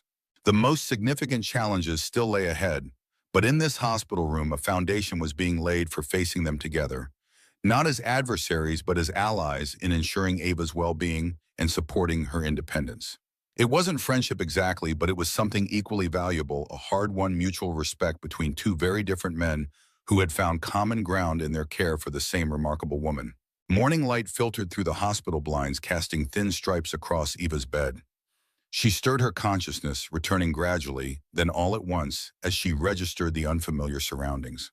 Her eyes opened to an unexpected sight, her father and Daniel both asleep in uncomfortable chairs on either side of her bed. Richard's head was tilted at an awkward angle, his normally immaculate appearance rumpled from international travel and a night spent in a hospital chair. Daniel's posture was more composed, even in sleep, his body accustomed to maintaining vigilance from military training. The sight of these two men so different in every way yet equally committed to staying through the night brought an unexpected tightness to Eva's throat. Before she could process the significance of the moment, a nurse entered to check her vital signs. "Good morning," the nurse greeted softly, noting the sleeping men. "How are you feeling?" "Better," Eva replied, her voice slightly hoarse from sleep and medication. "Much better." The nurse nodded approvingly as she checked the monitors. "Your numbers are excellent. Dr. Patel will be by around 8 to discuss discharge plans." At the sound of their voices, both men stirred. Daniel awakened instantly, a habit from his military days, while Richard transitioned more slowly from deep sleep to consciousness. "Eva," Daniel said, immediately alert to her condition, "how are you feeling?" "Dad?" Iva's attention shifted to her father, surprise evident in her voice. "You're here already. I thought you were in Singapore until tomorrow." Richard straightened in his chair, wincing slightly at the stiffness in his neck. "I caught the first available flight," he replied simply, as if crossing half the world on short notice was a minor adjustment to his schedule rather than the extraordinary effort it represented. Eva's eyes moved between the two men, taking in their rumpled appearances and the evidence of their overnight vigil. "You both stayed all night?"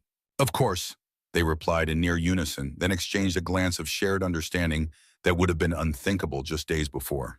The nurse finished her checks and slipped out, leaving the three of them in a moment of connection that transcended their complicated relationships. Eva felt a rush of emotion, gratitude, yes, but also a profound sense that something fundamental had shifted in the dynamic between the people who mattered most in her life. "Thank you," she said simply, the words inadequate for the feeling behind them. Daniel reached for her hand, his touch gentle but sure. "No thanks needed." Richard cleared his throat, visibly uncomfortable with the emotional current in the room, but making an effort to remain present rather than retreat behind his usual professional facade. "The doctor should be here soon, then we can get you home."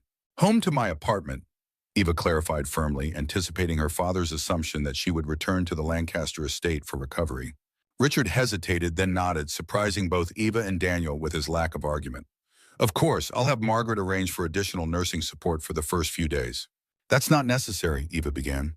"Please," Richard interrupted, his voice carrying an unusual note of vulnerability.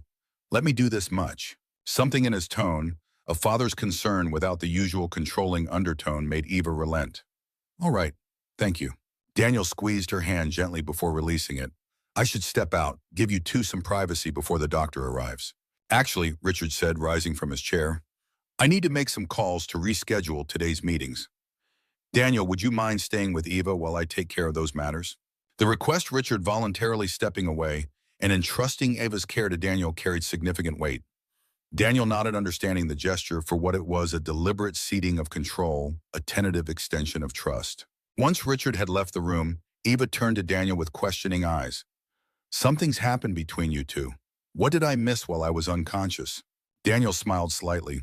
"Let's just say we reached a certain understanding." "That sounds ominous," Eva observed, studying his face. "Should I be worried?" "No," Daniel assured her, his expression softening.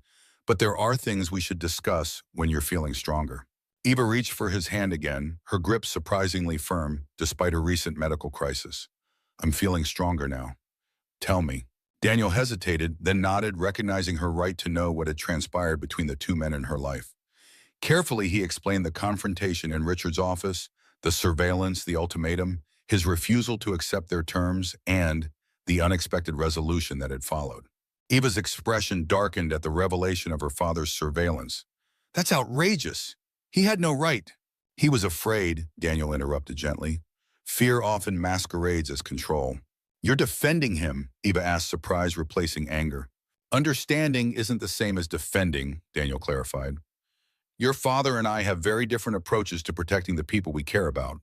But the underlying motivation isn't so different." Eva was silent for a moment, absorbing this perspective. "And when my father gave you that ultimatum, the job or me, you chose me without hesitation." "There was no choice to make," Daniel replied simply. "Some things aren't negotiable." The depth of emotion in his voice made Eva's breath catch. Before she could respond, Dr. Patel entered with Richard following close behind. "Miss Lancaster, you're looking much better this morning," the doctor observed, reviewing the chart in her hands. "Your vitals are stable, and the infection is responding well to the antibiotics. I'd like to keep you until this afternoon for observation, but if all remains stable, you can go home today with oral antibiotics and a follow-up appointment scheduled for next week." The doctor provided detailed discharge instructions, emphasizing the importance of monitoring for early signs of autonomic dysreflexia and maintaining the antibiotic regimen to fully clear the infection. Eva listened attentively, asking precise questions about medication timing and potential side effects. "Do you have someone who can stay with you for the first 24-48 hours after discharge?" Dr. Patel asked. "While the risk of recurrence is low, it's best not to be alone during the initial recovery period." "I've arranged for nursing support," Richard interjected before Eva could respond. Dr. Patel nodded approval. "Excellent. I'll have the discharge paperwork prepared for this afternoon. In the meantime, rest and continue hydration." After the doctor left, an awkward silence descended on the room. Daniel checked his watch, aware of his responsibilities at the workshop and to Lily. "I should get home to Lily and handle some client calls," he said, rising from his chair. "I can come back this afternoon to help with the discharge process if you'd like." "I'd appreciate that," Eva replied, her eyes conveying more than her words. Richard cleared his throat. "I'll stay until the nursing staff arrives at Eva's apartment. After that, I have a board meeting I can't postpone." He hesitated, then added, "But I can cancel tomorrow's appointments if needed." The offer, so contrary to his usual prioritization of business matters, made Eva's eyebrows rise in surprise. "That's not necessary, Dad, but thank you for the offer." Daniel gathered his jacket, recognizing the need to give father and daughter privacy for what might be an important conversation. "I'll be back around 3 then." As he leaned down to say goodbye to Eva, she caught his hand, holding it firmly. "Thank you," she said softly, the words encompassing far more than his overnight vigil. Daniel nodded, understanding the unspoken depths. "Rest. I'll see you this afternoon." When he reached the door, Richard surprised him by following. In the hallway away from Eva's hearing, Richard spoke with uncharacteristic directness. "I've misjudged you from the beginning, Mr. Morris. That's become increasingly clear." Daniel met his gaze steadily. "We all make assessments based on our experiences and fears. The important thing is being willing to revise those assessments when evidence contradicts them." Richard nodded acknowledgement rather than agreement. "Eva values your presence in her life. That much is evident." He hesitated, then continued with visible effort. "And I believe I'm beginning to understand why." It was as close to an endorsement as Richard Lancaster was likely to offer, and Daniel recognized the significance of the concession. "She values your presence too," he replied, "even when you're at odds." A flicker of emotion crossed Richard's face, regret perhaps, or recognition of opportunities missed. "Safe journey home, Daniel. I'll see you this afternoon." The use of his first name, another small but meaningful shift, didn't escape Daniel's notice. Until then, Richard. As Daniel drove home through the morning traffic, he reflected on the events of the past 24 hours. Eva's medical crisis had crystallized something important, not just his feelings for her, but also the beginning of a different understanding with her father. Crisis had a way of stripping away pretense and forcing people to confront what truly mattered. For all three of them, priorities had become suddenly starkly clear. When he arrived home, he found Lily and his neighbor, Mrs. Peterson, at the kitchen table sharing breakfast. Lily launched herself at him the moment he entered. "Daddy is Miss Eva." "Okay." Mrs. Peterson said she was in the hospital. Daniel lifted his daughter into a hug, grateful for her uncomplicated affection. Miss Eva is doing much better. She had an infection that made her very sick, but the doctors gave her medicine and she's feeling better now. She'll probably go home from the hospital this afternoon. Can we visit her? I made her a get well card. Lily pointed to a colorful construction paper creation on the table decorated with glitter and an impressive rendering of what appeared to be Eva in her wheelchair, surrounded by flowers. That's beautiful, little bug. I'm sure she'll love it. Daniel set Lily down and thanked Mrs. Peterson for staying overnight. We'll visit Eva tomorrow if she's feeling up to it. Okay, Today she needs to rest. After Mrs. Peterson left and Lily was settled with her drawing supplies, Daniel made necessary calls to workshop clients, explaining the emergency and rescheduling appointments. Most were understanding, particularly when he mentioned hospital vigils and family medical issues without providing specific details. By mid-afternoon, he had completed the most urgent workshop task, arranged for Lily to spend the evening with her best friend Emma's family, and prepared himself mentally for whatever the discharge process might entail. As he drove to the hospital, he reflected on the practical implications of Eva's condition. The autonomic dysreflexia episode was a sobering reminder of the medical realities Eva lived with daily. If their relationship continued to deepen, he would need to become knowledgeable about all aspects of her condition, not to limit her independence, but to be a prepared and supportive partner in managing potential complications. At the hospital, he found Eva dressed and ready to leave her father, reviewing discharge papers with focused attention to detail. The scene struck Daniel as quintessentially Lancaster Richard, addressing a personal situation with the same meticulous care he would give to a corporate contract. Daniel, Eva greeted him, her smile warming her tired features. Right on time as usual. Military precision has its uses, he replied with a smile, noting that her color was better than this morning. How are you feeling? Ready to sleep in my own bed, she answered honestly. Hospital monitoring every 4 hours isn't conducive to restful recovery. Richard looked up from the paperwork. The nursing service will arrive at your apartment at 6. They'll stay overnight and reassess tomorrow whether continued support is needed. Eva nodded, having apparently accepted this arrangement during Daniel's absence. And Dad has promised they understand their role as support, not surveillance or control. The pointed comment made Richard wince slightly, but he nodded confirmation. Professional medical support only. Your privacy and independence will be respected. The nurse arrived with a wheelchair for the standard hospital discharge protocol, an irony not lost on Eva, who transferred from her hospital bed to the temporary chair with practiced ease. Daniel gathered her belongings while Richard completed the final paperwork. In the parking lot, they faced a logistical challenge. Eva's wheelchair-accessible van was at her apartment, and Richard's hastily acquired rental car wasn't equipped for her needs. I brought my truck, Daniel offered. It's not ideal, but I've helped transport wheelchair users before. If you're comfortable with it, we can manage the transfer. Eva nodded, appreciating his matter-of-fact approach. That works for me. With Eva providing clear instructions and Daniel's careful assistance, they managed the transfer from hospital wheelchair to truck with minimal difficulty. Richard observed the process with attentive concern, noting the efficient teamwork between Eva and Daniel, the unspoken communication, the respect for her autonomy, even while providing necessary support. I'll follow you to Eva's apartment, Richard stated, keys in hand. The nursing service will meet us there. The drive proceeded without incident, Daniel careful to avoid sudden stops or sharp turns that might be uncomfortable for Eva. They maintained casual conversation, deliberately avoiding medical topics in favor of Lily's latest school adventures and an upcoming art exhibition Eva had been looking forward to attending. At Eva's apartment building, the staff were clearly familiar with her, the doorman immediately arranging assistance and ensuring clear paths through the lobby. Daniel noted the subtle adaptations throughout the building: slightly wider corridors, accessible control panels, discrete ramps integrated into the upscale design. Eva had chosen her living environment, carefully balancing independence with necessary accommodation. Her apartment itself was a revelation, spacious but not ostentatious, with thoughtful design that incorporated accessibility features without making them the focal point. Natural light streamed through large windows, offering a view of the city park, and the decor reflected Eva's artistic background. Original artwork, carefully selected furniture that prioritized both function and beauty, and a color palette that created a sense of calm and openness. "This is lovely," Daniel commented sincerely, setting her hospital bag on the entryway table. "It suits you." Eva smiled, clearly pleased by his appreciation of her space. It took 3 architects and countless arguments with my father before we found the right balance, worth every heated discussion. Richard, entering behind them, raised an eyebrow, but didn't contradict her characterization of the process.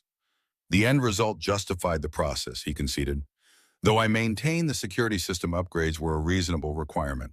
Eva rolled her eyes slightly, but with good humor rather than irritation. Dad's compromise, I got independence. He got to install enough security technology to protect a small embassy. The easy banter between them suggested a healing that extended beyond Eva's physical condition, perhaps the beginning of a new understanding between father and daughter, catalyzed by the medical crisis and Richard's unprecedented prioritization of her needs above business demands. The nursing service arrived precisely at 6, a competent, professional woman named Helen, who immediately established the right tone deferential to Eva's preferences while clearly knowledgeable about her medical needs. Richard reviewed the service agreement with his characteristic thoroughness, then prepared to depart for his board meeting. You have my private number, he reminded Eva, an unusual edge of uncertainty in his voice. Call anytime for anything. The meeting can wait. I will, Dad, Eva promised, her expression softening at his evident concern. Thank you for coming home so quickly. It meant a lot. Richard hesitated, then leaned down awkwardly to embrace his daughter, a gesture that clearly surprised Eva, but which she returned with genuine warmth. I'll check in tomorrow morning, he promised, straightening with what appeared to be reluctance. As he prepared to leave, Richard extended his hand to Daniel. Thank you for your assistance today and last night. Daniel shook the offered hand, noting the shift in Richard's demeanor. Less the commanding CEO, more the concerned father willing to acknowledge another's contribution to his daughter's welfare. No thanks necessary. I'm glad I could help. Once Richard had departed and the nurse had discreetly withdrawn to the guest room to organize medical supplies, Daniel and Eva found themselves alone for the first time since the hospital. Eva maneuvered her wheelchair to the living room, gesturing for Daniel to join her. You should probably head home to Lily's soon, she acknowledged, but I wanted a moment to talk privately first. Daniel settled into an armchair positioned at a comfortable conversational angle to her wheelchair, another thoughtful detail of the apartment's design. Lily's with her friend Emma for the evening. I'm not in any rush. Eva nodded, gathering her thoughts. When you told me about the confrontation with my father about choosing to resign rather than accept their conditions, you said there was no choice to make. Her eyes met his directly. What did you mean by that exactly? The directness of the question was characteristic of Eva, who had never shrunk from difficult conversations. Daniel appreciated her clarity and responded in kind. I meant that some principles aren't negotiable. My personal integrity, your right to privacy and autonomy, and he paused, choosing his next words carefully, the possibility of what's developing between us. That wasn't something I was willing to sacrifice for professional opportunity, however significant.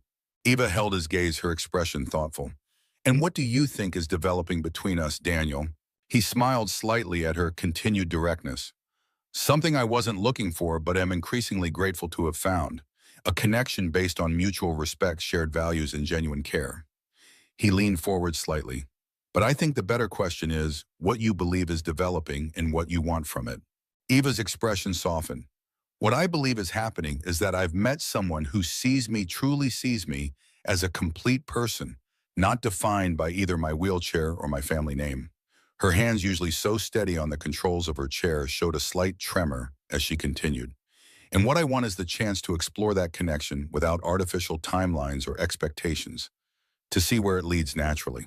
That sounds right to me, Daniel agreed, relief and warmth spreading through his chest at her articulation of exactly what he'd been feeling. No pressure, no arbitrary expectations, just two people learning each other day by day. With some complications, Eva added with rueful honesty. A protective father, a medical condition with occasional serious episodes. A 6-year-old whose needs must come first in your life, as they should. Life is complications, Daniel replied simply. What matters is how we navigate them together. The word together hung between them, full of potential and significance. Eva's smile, tentative but genuine, suggested she found the prospect as hopeful as he did. Speaking of complications, she said after a moment, there's the foundation gala tomorrow night.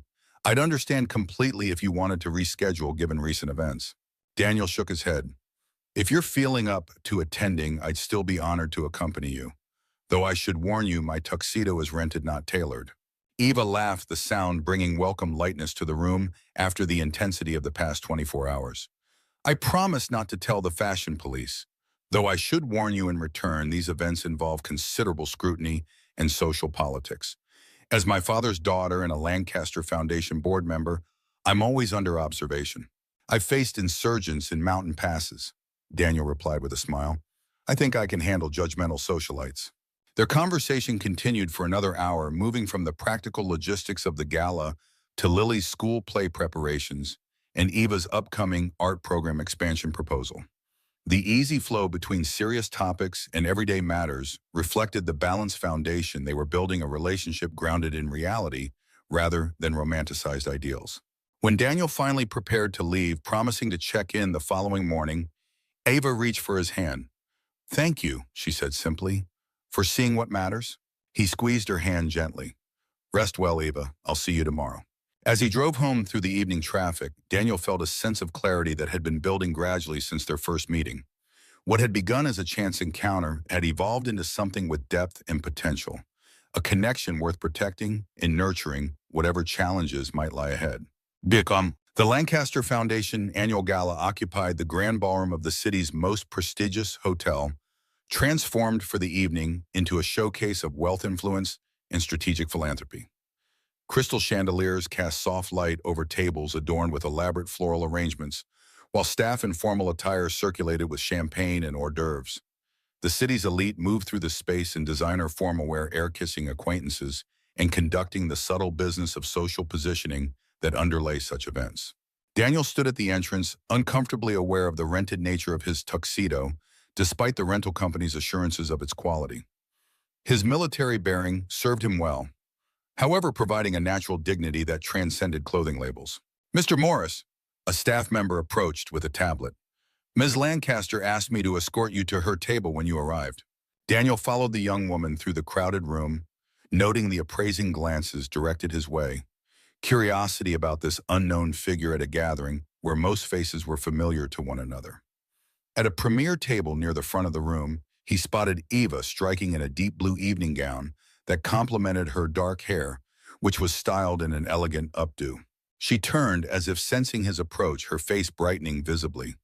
Daniel, you made it. As promised, he replied, bending to kiss her cheek in greeting. You look beautiful.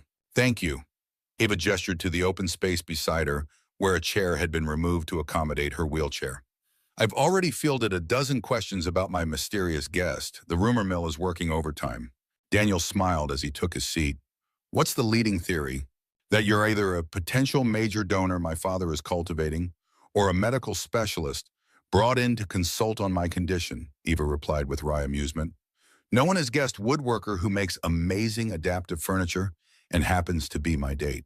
The term date, used casually but deliberately, confirmed the nature of the evening for both of them. This wasn't simply a friend accompanying her to a foundation event. It was a public acknowledgement of their developing relationship. Speaking of your father, Daniel said, glancing around the room, will he be joining us? He's making the rounds. Mom, Eva explained, nodding toward where Richard stood, conversing with a group of silver-haired executives. As foundation chairman, he has obligatory networking to complete before dinner. He'll join us later. The remaining seats at their table filled gradually with foundation board members and major donors, each greeting Eva with varying degrees of warmth and Daniel with polite curiosity. Eva made introductions smoothly, neither over-explaining Daniel's presence nor allowing others to define it with their assumptions. Midway through the appetizer course, Richard joined them, impeccable in a tuxedo that Daniel suspected cost more than 3 months of his workshop earnings. To Daniel's surprise, Richard greeted him with apparent genuineness. Daniel, glad you could join us tonight. He took the seat on Eva's other side, completing their tableau. Eva flanked by the two most significant men in her life, a visual representation of the evolving dynamic between the three of them.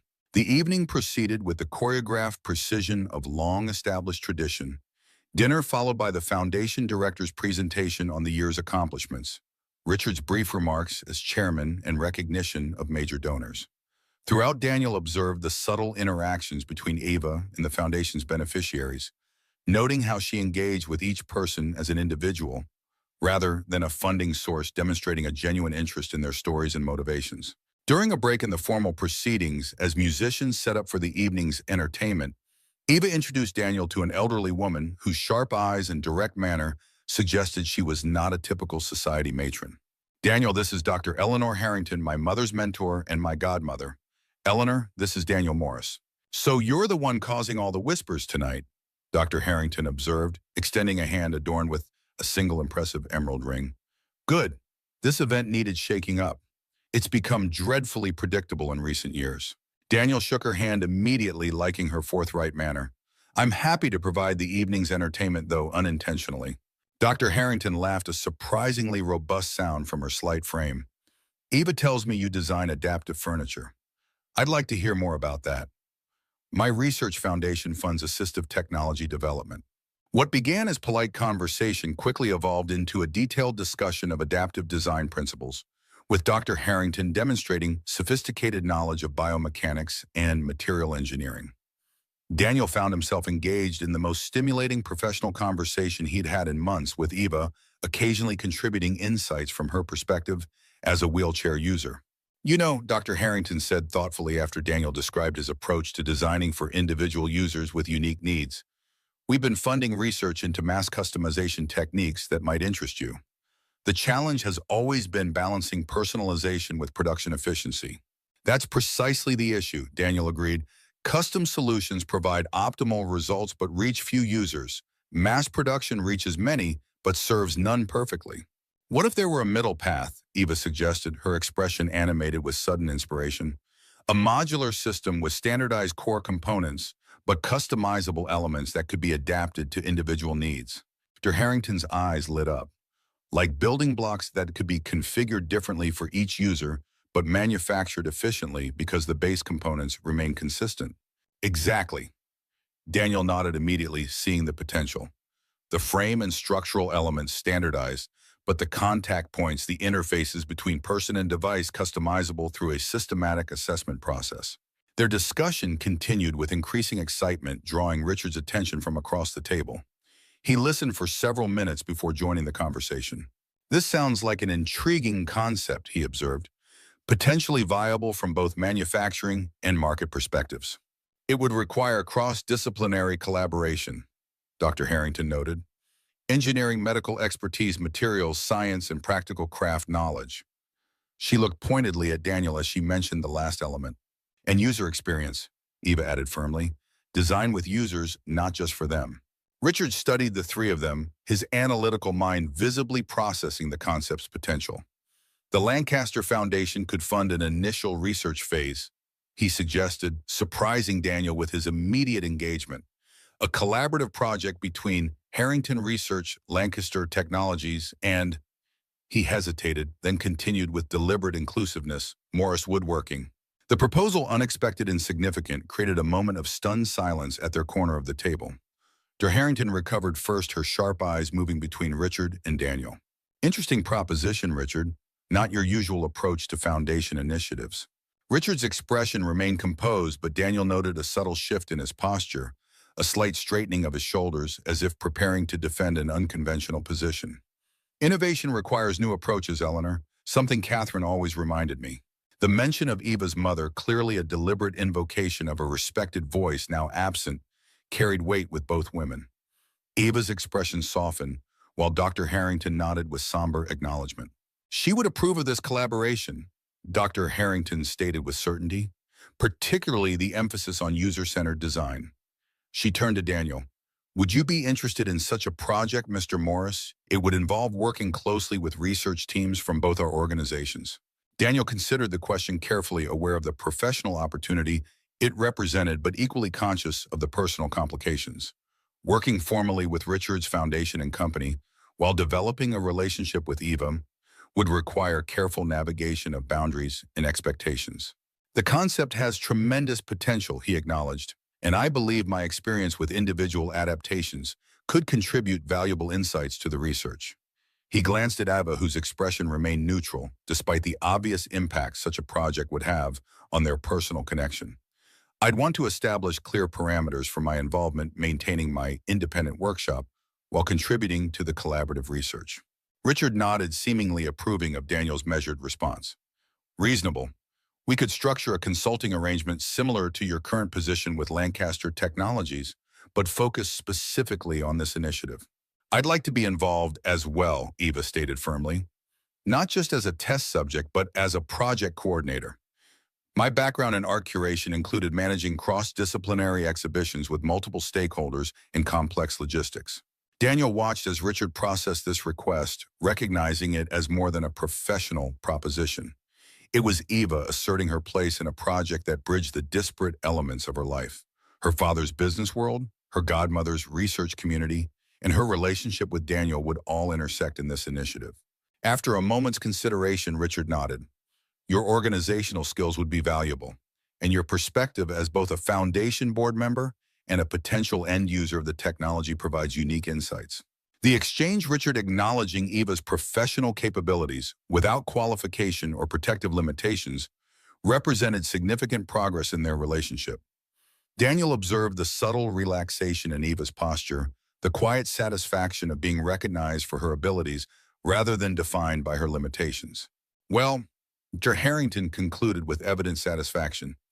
This is turning into a far more productive evening than the usual self-congratulatory speeches and checkbook philanthropy. I propose we meet next week to outline a formal project structure. She fixed Richard with a pointed look. At my offices, not Lancaster headquarters.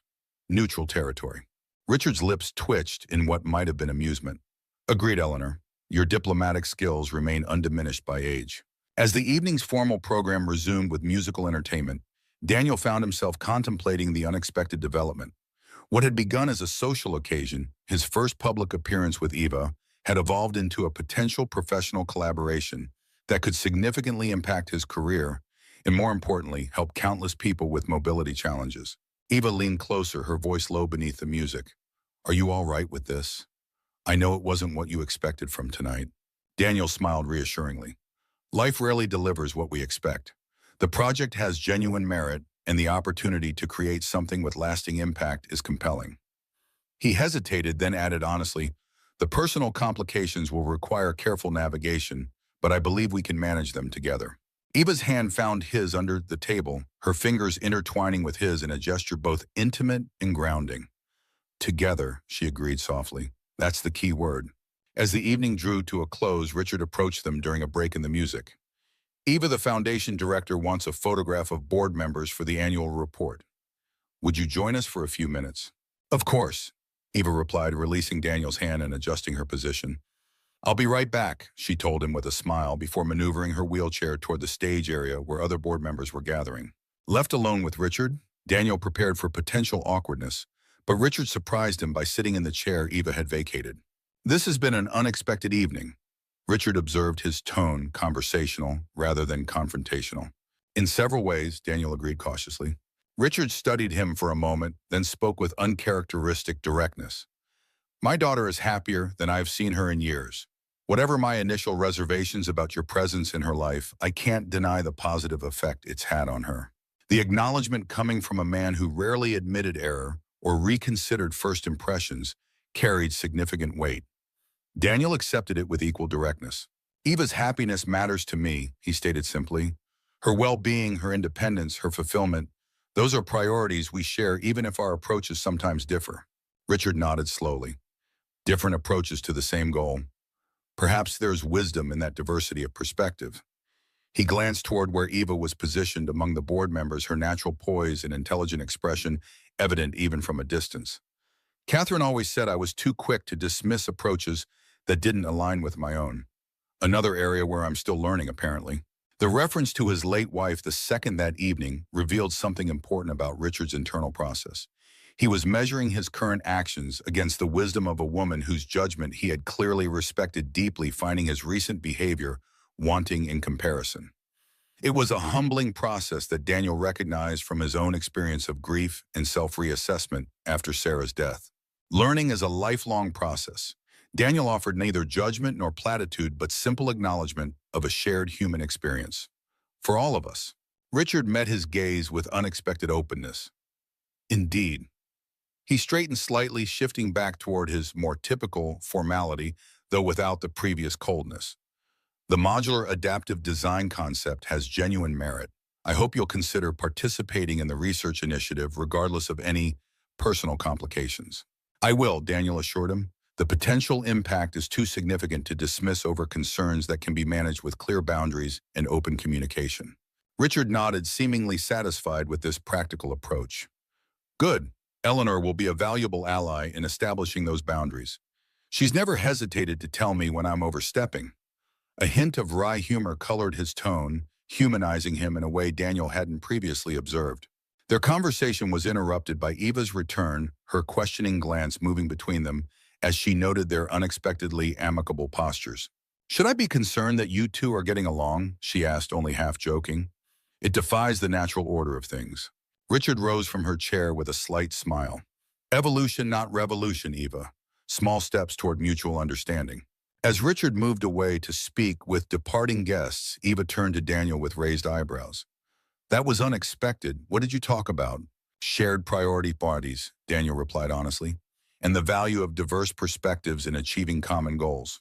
Eva studied him for a moment, then smiled. "Diplomatic answer, but I'll accept it for now." She glanced around the gradually emptying ballroom.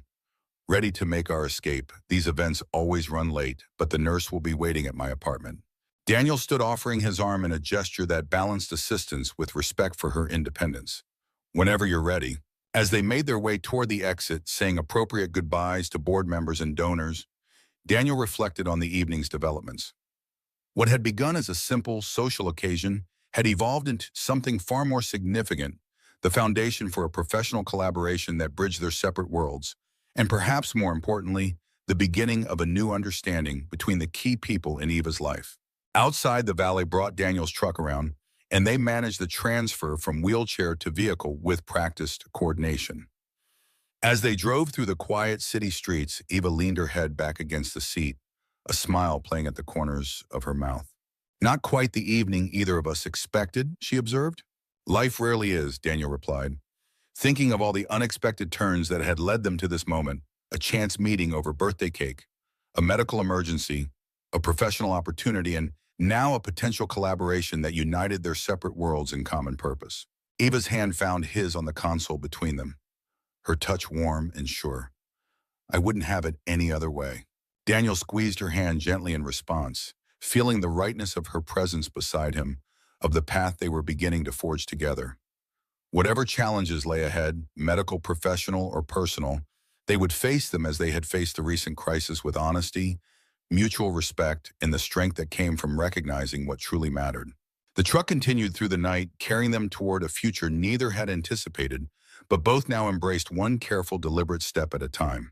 6 months later, Daniel stood in the renovated warehouse space that now housed the Adaptive Design Research Center, a collaborative initiative of the Lancaster Foundation, Harrington Research, and Morris Woodworking. What had begun as a conversation at a charity gala had evolved into a fully operational research and development facility employing a diverse team of engineers, medical specialists, craftspeople, and most importantly, individuals with mobility challenges who served as both consultants and testers. The center occupied the ground floor of a historic industrial building renovated to exemplary accessibility standards while preserving its architectural character. Large windows flooded the space with natural light, illuminating workstations where prototypes in various stages of development were being tested and refined. At the heart of the facility was a spacious central area where users and designers collaborated, surrounded by specialized workshops, testing rooms, and a small medical facility for monitoring user comfort and physical responses during product trials. Daniel moved through the space with the quiet satisfaction of seeing a vision materialize into tangible reality. The modular adaptive design concept had evolved significantly through months of research, prototyping, and rigorous testing. The current system featured standardized core components that could be efficiently manufactured, combined with customizable interface elements tailored to individual users' specific needs through a systematic assessment process Eva had helped develop. "There you are," Eva's voice called from behind him. She maneuvered her wheelchair through the busy workspace with practiced ease, her professional attire and tablet computer reflecting her role as project coordinator. "The Harrington team just arrived for the demonstration. They're in the conference room with my father and Dr. Chen." Daniel nodded, gathering the materials he'd prepared for the presentation. "Final prototype is ready. The modifications we made after yesterday's testing session resolved the pressure point issue on the lumbar support. Excellent, Eva replied, her expression brightening. That was the last technical concern on Dr. Harrington's list. If today's demonstration goes well, we should receive approval for the expanded production phase.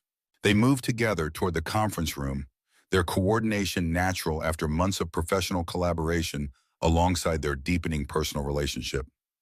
What had begun tentatively had grown steadily stronger through shared purpose, mutual respect, and the careful navigation of the complex boundaries between their personal and professional connections. Richard Lancaster stood as they entered the conference room, his expression showing genuine pleasure rather than merely professional satisfaction. Daniel, Eva, we were just discussing the impressive user feedback data from the latest testing phase. Dr. Harrington as direct as ever, despite her 80 years cut to the chase. The numbers are compelling, but I want to see the final prototype in action before we commit to expanded production funding. Of course, Daniel agreed, unsurprised by her insistence on direct observation. We have 3 demonstration users scheduled, each representing different mobility challenges and body types. The first should be arriving shortly. The presentation proceeded with methodical thoroughness, each demonstration user testing the prototype, while Daniel explained the specific adaptations made for their individual needs. Eva facilitated the process, her rapport with the users creating a comfortable environment for honest feedback, while technical staff collected data on pressure distribution, ergonomic alignment, and user comfort. Throughout the demonstrations, Daniel observed Richard watching with an expression that blended professional assessment with personal pride, not just in the technology's success, but in Eva's evident competence as she coordinated the complex demonstration with natural authority and genuine compassion for the users. When the formal presentation concluded and the technical teams began discussing production specifications, Richard drew Daniel aside while Eva conferred with Dr. Harrington about the next phase of the project. The prototypes exceed our projections.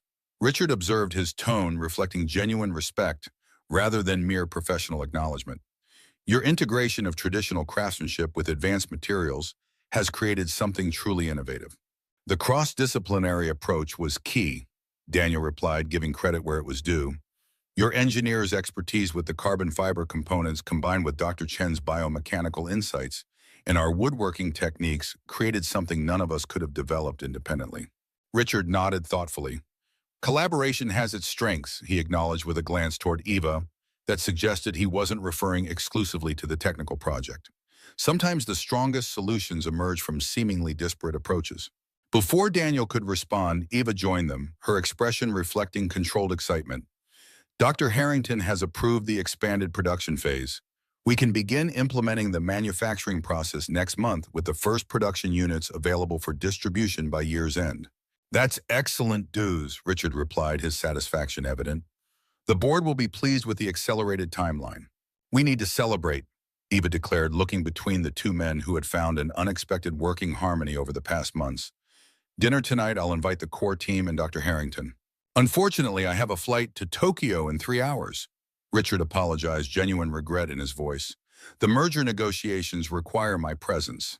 He hesitated, then added with uncharacteristic warmth, but I'd like to host a proper celebration when I return next week.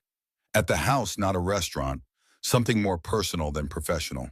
The offer revealing Richard's desire to mark the achievement in family space rather than corporate territory reflected the gradual but significant evolution in their relationships. Eva's surprise quickly transformed to pleasure. I'd like that, Dad. We all would. As Richard departed for his flight and the technical teams dispersed to their respective tasks, Daniel and Eva found themselves alone in the now quiet demonstration area. Eva looked around the space with evident satisfaction. 6 months ago, this was just a concept discussed at a charity gala, she observed. Now it's going to help thousands of people maintain their independence and dignity. Daniel nodded, equally moved by the tangible impact of their collaborative work. From chance meeting to life-changing innovation. Not the path either of us expected. Eva maneuvered her wheelchair closer, reaching for his hand. The best paths rarely are, she replied softly. Speaking of unexpected paths, I've been thinking about something. The slight hesitation in her voice caught Daniel's attention. What is it? Lily mentioned yesterday that the commute between our places is getting tiresome, Eva began carefully. She said, and I quote, grown-ups make things too complicated. Daniel smiled at the characteristic directness of his daughter, who had formed a deep bond with Eva over the past months. The wisdom of children, what exactly did she suggest as a solution? That we should just live in the same house, obviously? Eva replied with a small smile, followed by a detailed explanation of how her room could be at my apartment, or I could move to your house, but either way, everyone would be happier with less driving back and forth. The suggestion delivered through Lily's innocent perspective addressed something they had been gradually approaching in their own cautious way. Their relationship had deepened steadily, with Daniel spending several nights a week at Eva's apartment and Eva often joining them for weekends at Daniel's home. Lily had embraced Eva's presence in their lives with wholehearted enthusiasm, while Eva had formed a genuine bond with the child based on shared interests and mutual affection rather than calculated effort. Lily has always had good instincts about what matters. Daniel observed his tone deliberately light despite the significance of the conversation. What are your thoughts on her proposal? Eva met his gaze directly, her expression reflecting the straightforward approach that had characterized their relationship from the beginning. I think she's right that we're making things unnecessarily complicated.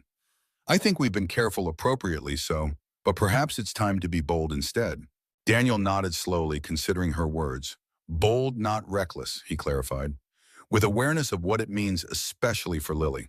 Of course, Eva agreed immediately. She's the priority in any decision. But Daniel, she hesitated, then continued with characteristic honesty. I love you. I love Lily. I love the life we're building together piece by piece. Maybe it's time to acknowledge that we're already a family in all the ways that matter. The declaration, simple but profound, resonated with everything Daniel had come to feel over the past months.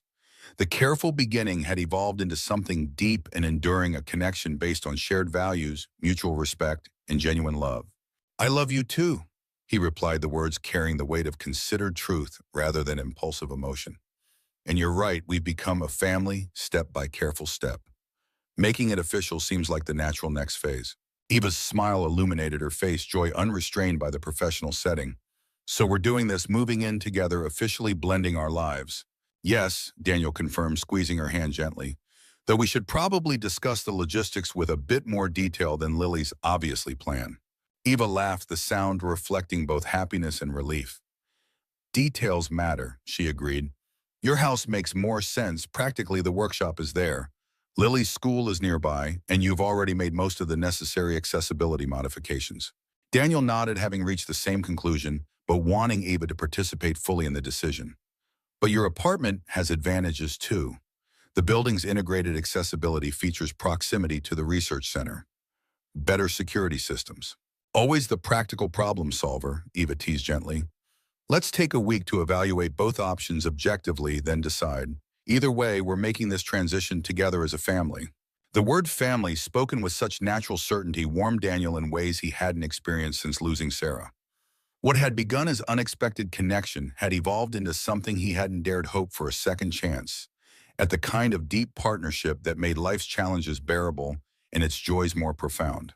Together, he agreed, the simple word encompassing all they had built and all that lay ahead, a shared path neither had anticipated, but both now embraced fully, eyes open to both its challenges and its profound rewards. 1 year later, the Adaptive Design Research Center hosted its first open house, showcasing the commercially available products, now helping hundreds of users maintain independence and dignity.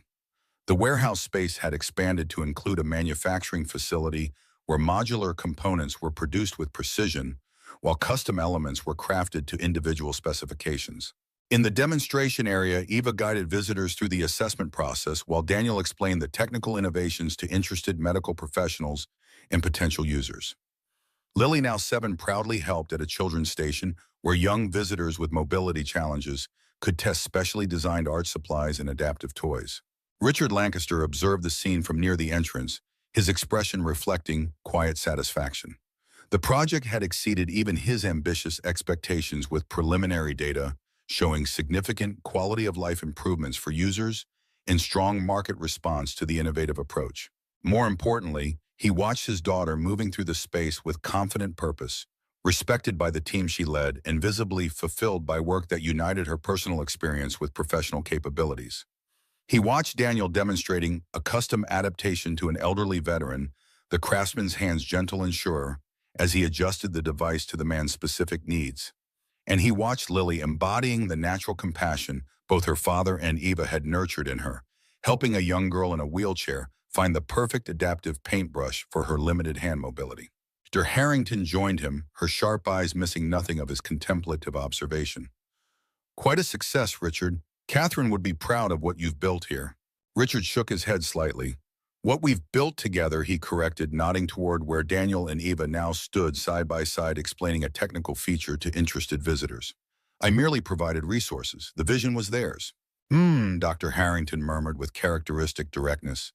"Not like you to share credit so readily. Marriage has had a humanizing effect on you." Richard smiled slightly at her deliberate provocation. "Not marriage yet, Eleanor, though I understand Daniel has plans in that direction." "About time," she observed briskly. "They've been a family in every meaningful sense for months.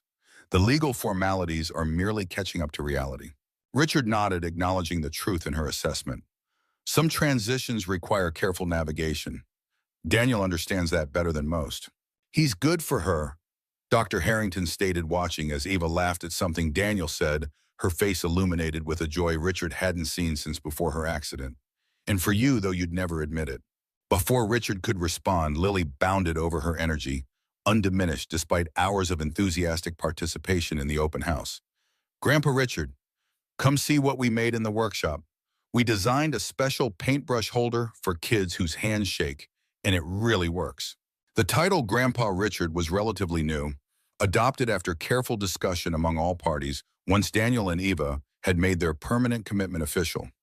Richard had been unexpectedly moved by the designation, though he maintained his typical reserve in expressing that emotion. "I'd be delighted to see it," he replied with genuine interest, allowing the child to lead him toward the children's area, her small hand confidently grasping his larger one.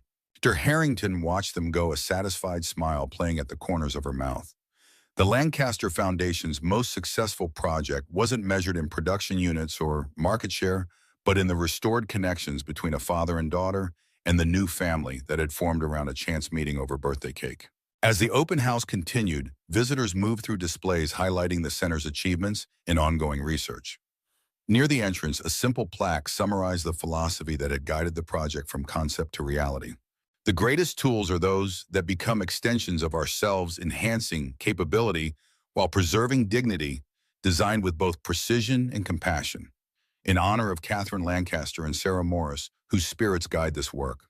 The acknowledgement linking the absent women whose lives had shaped the three central figures in this unexpected story represented the final integration of separate paths into a shared journey.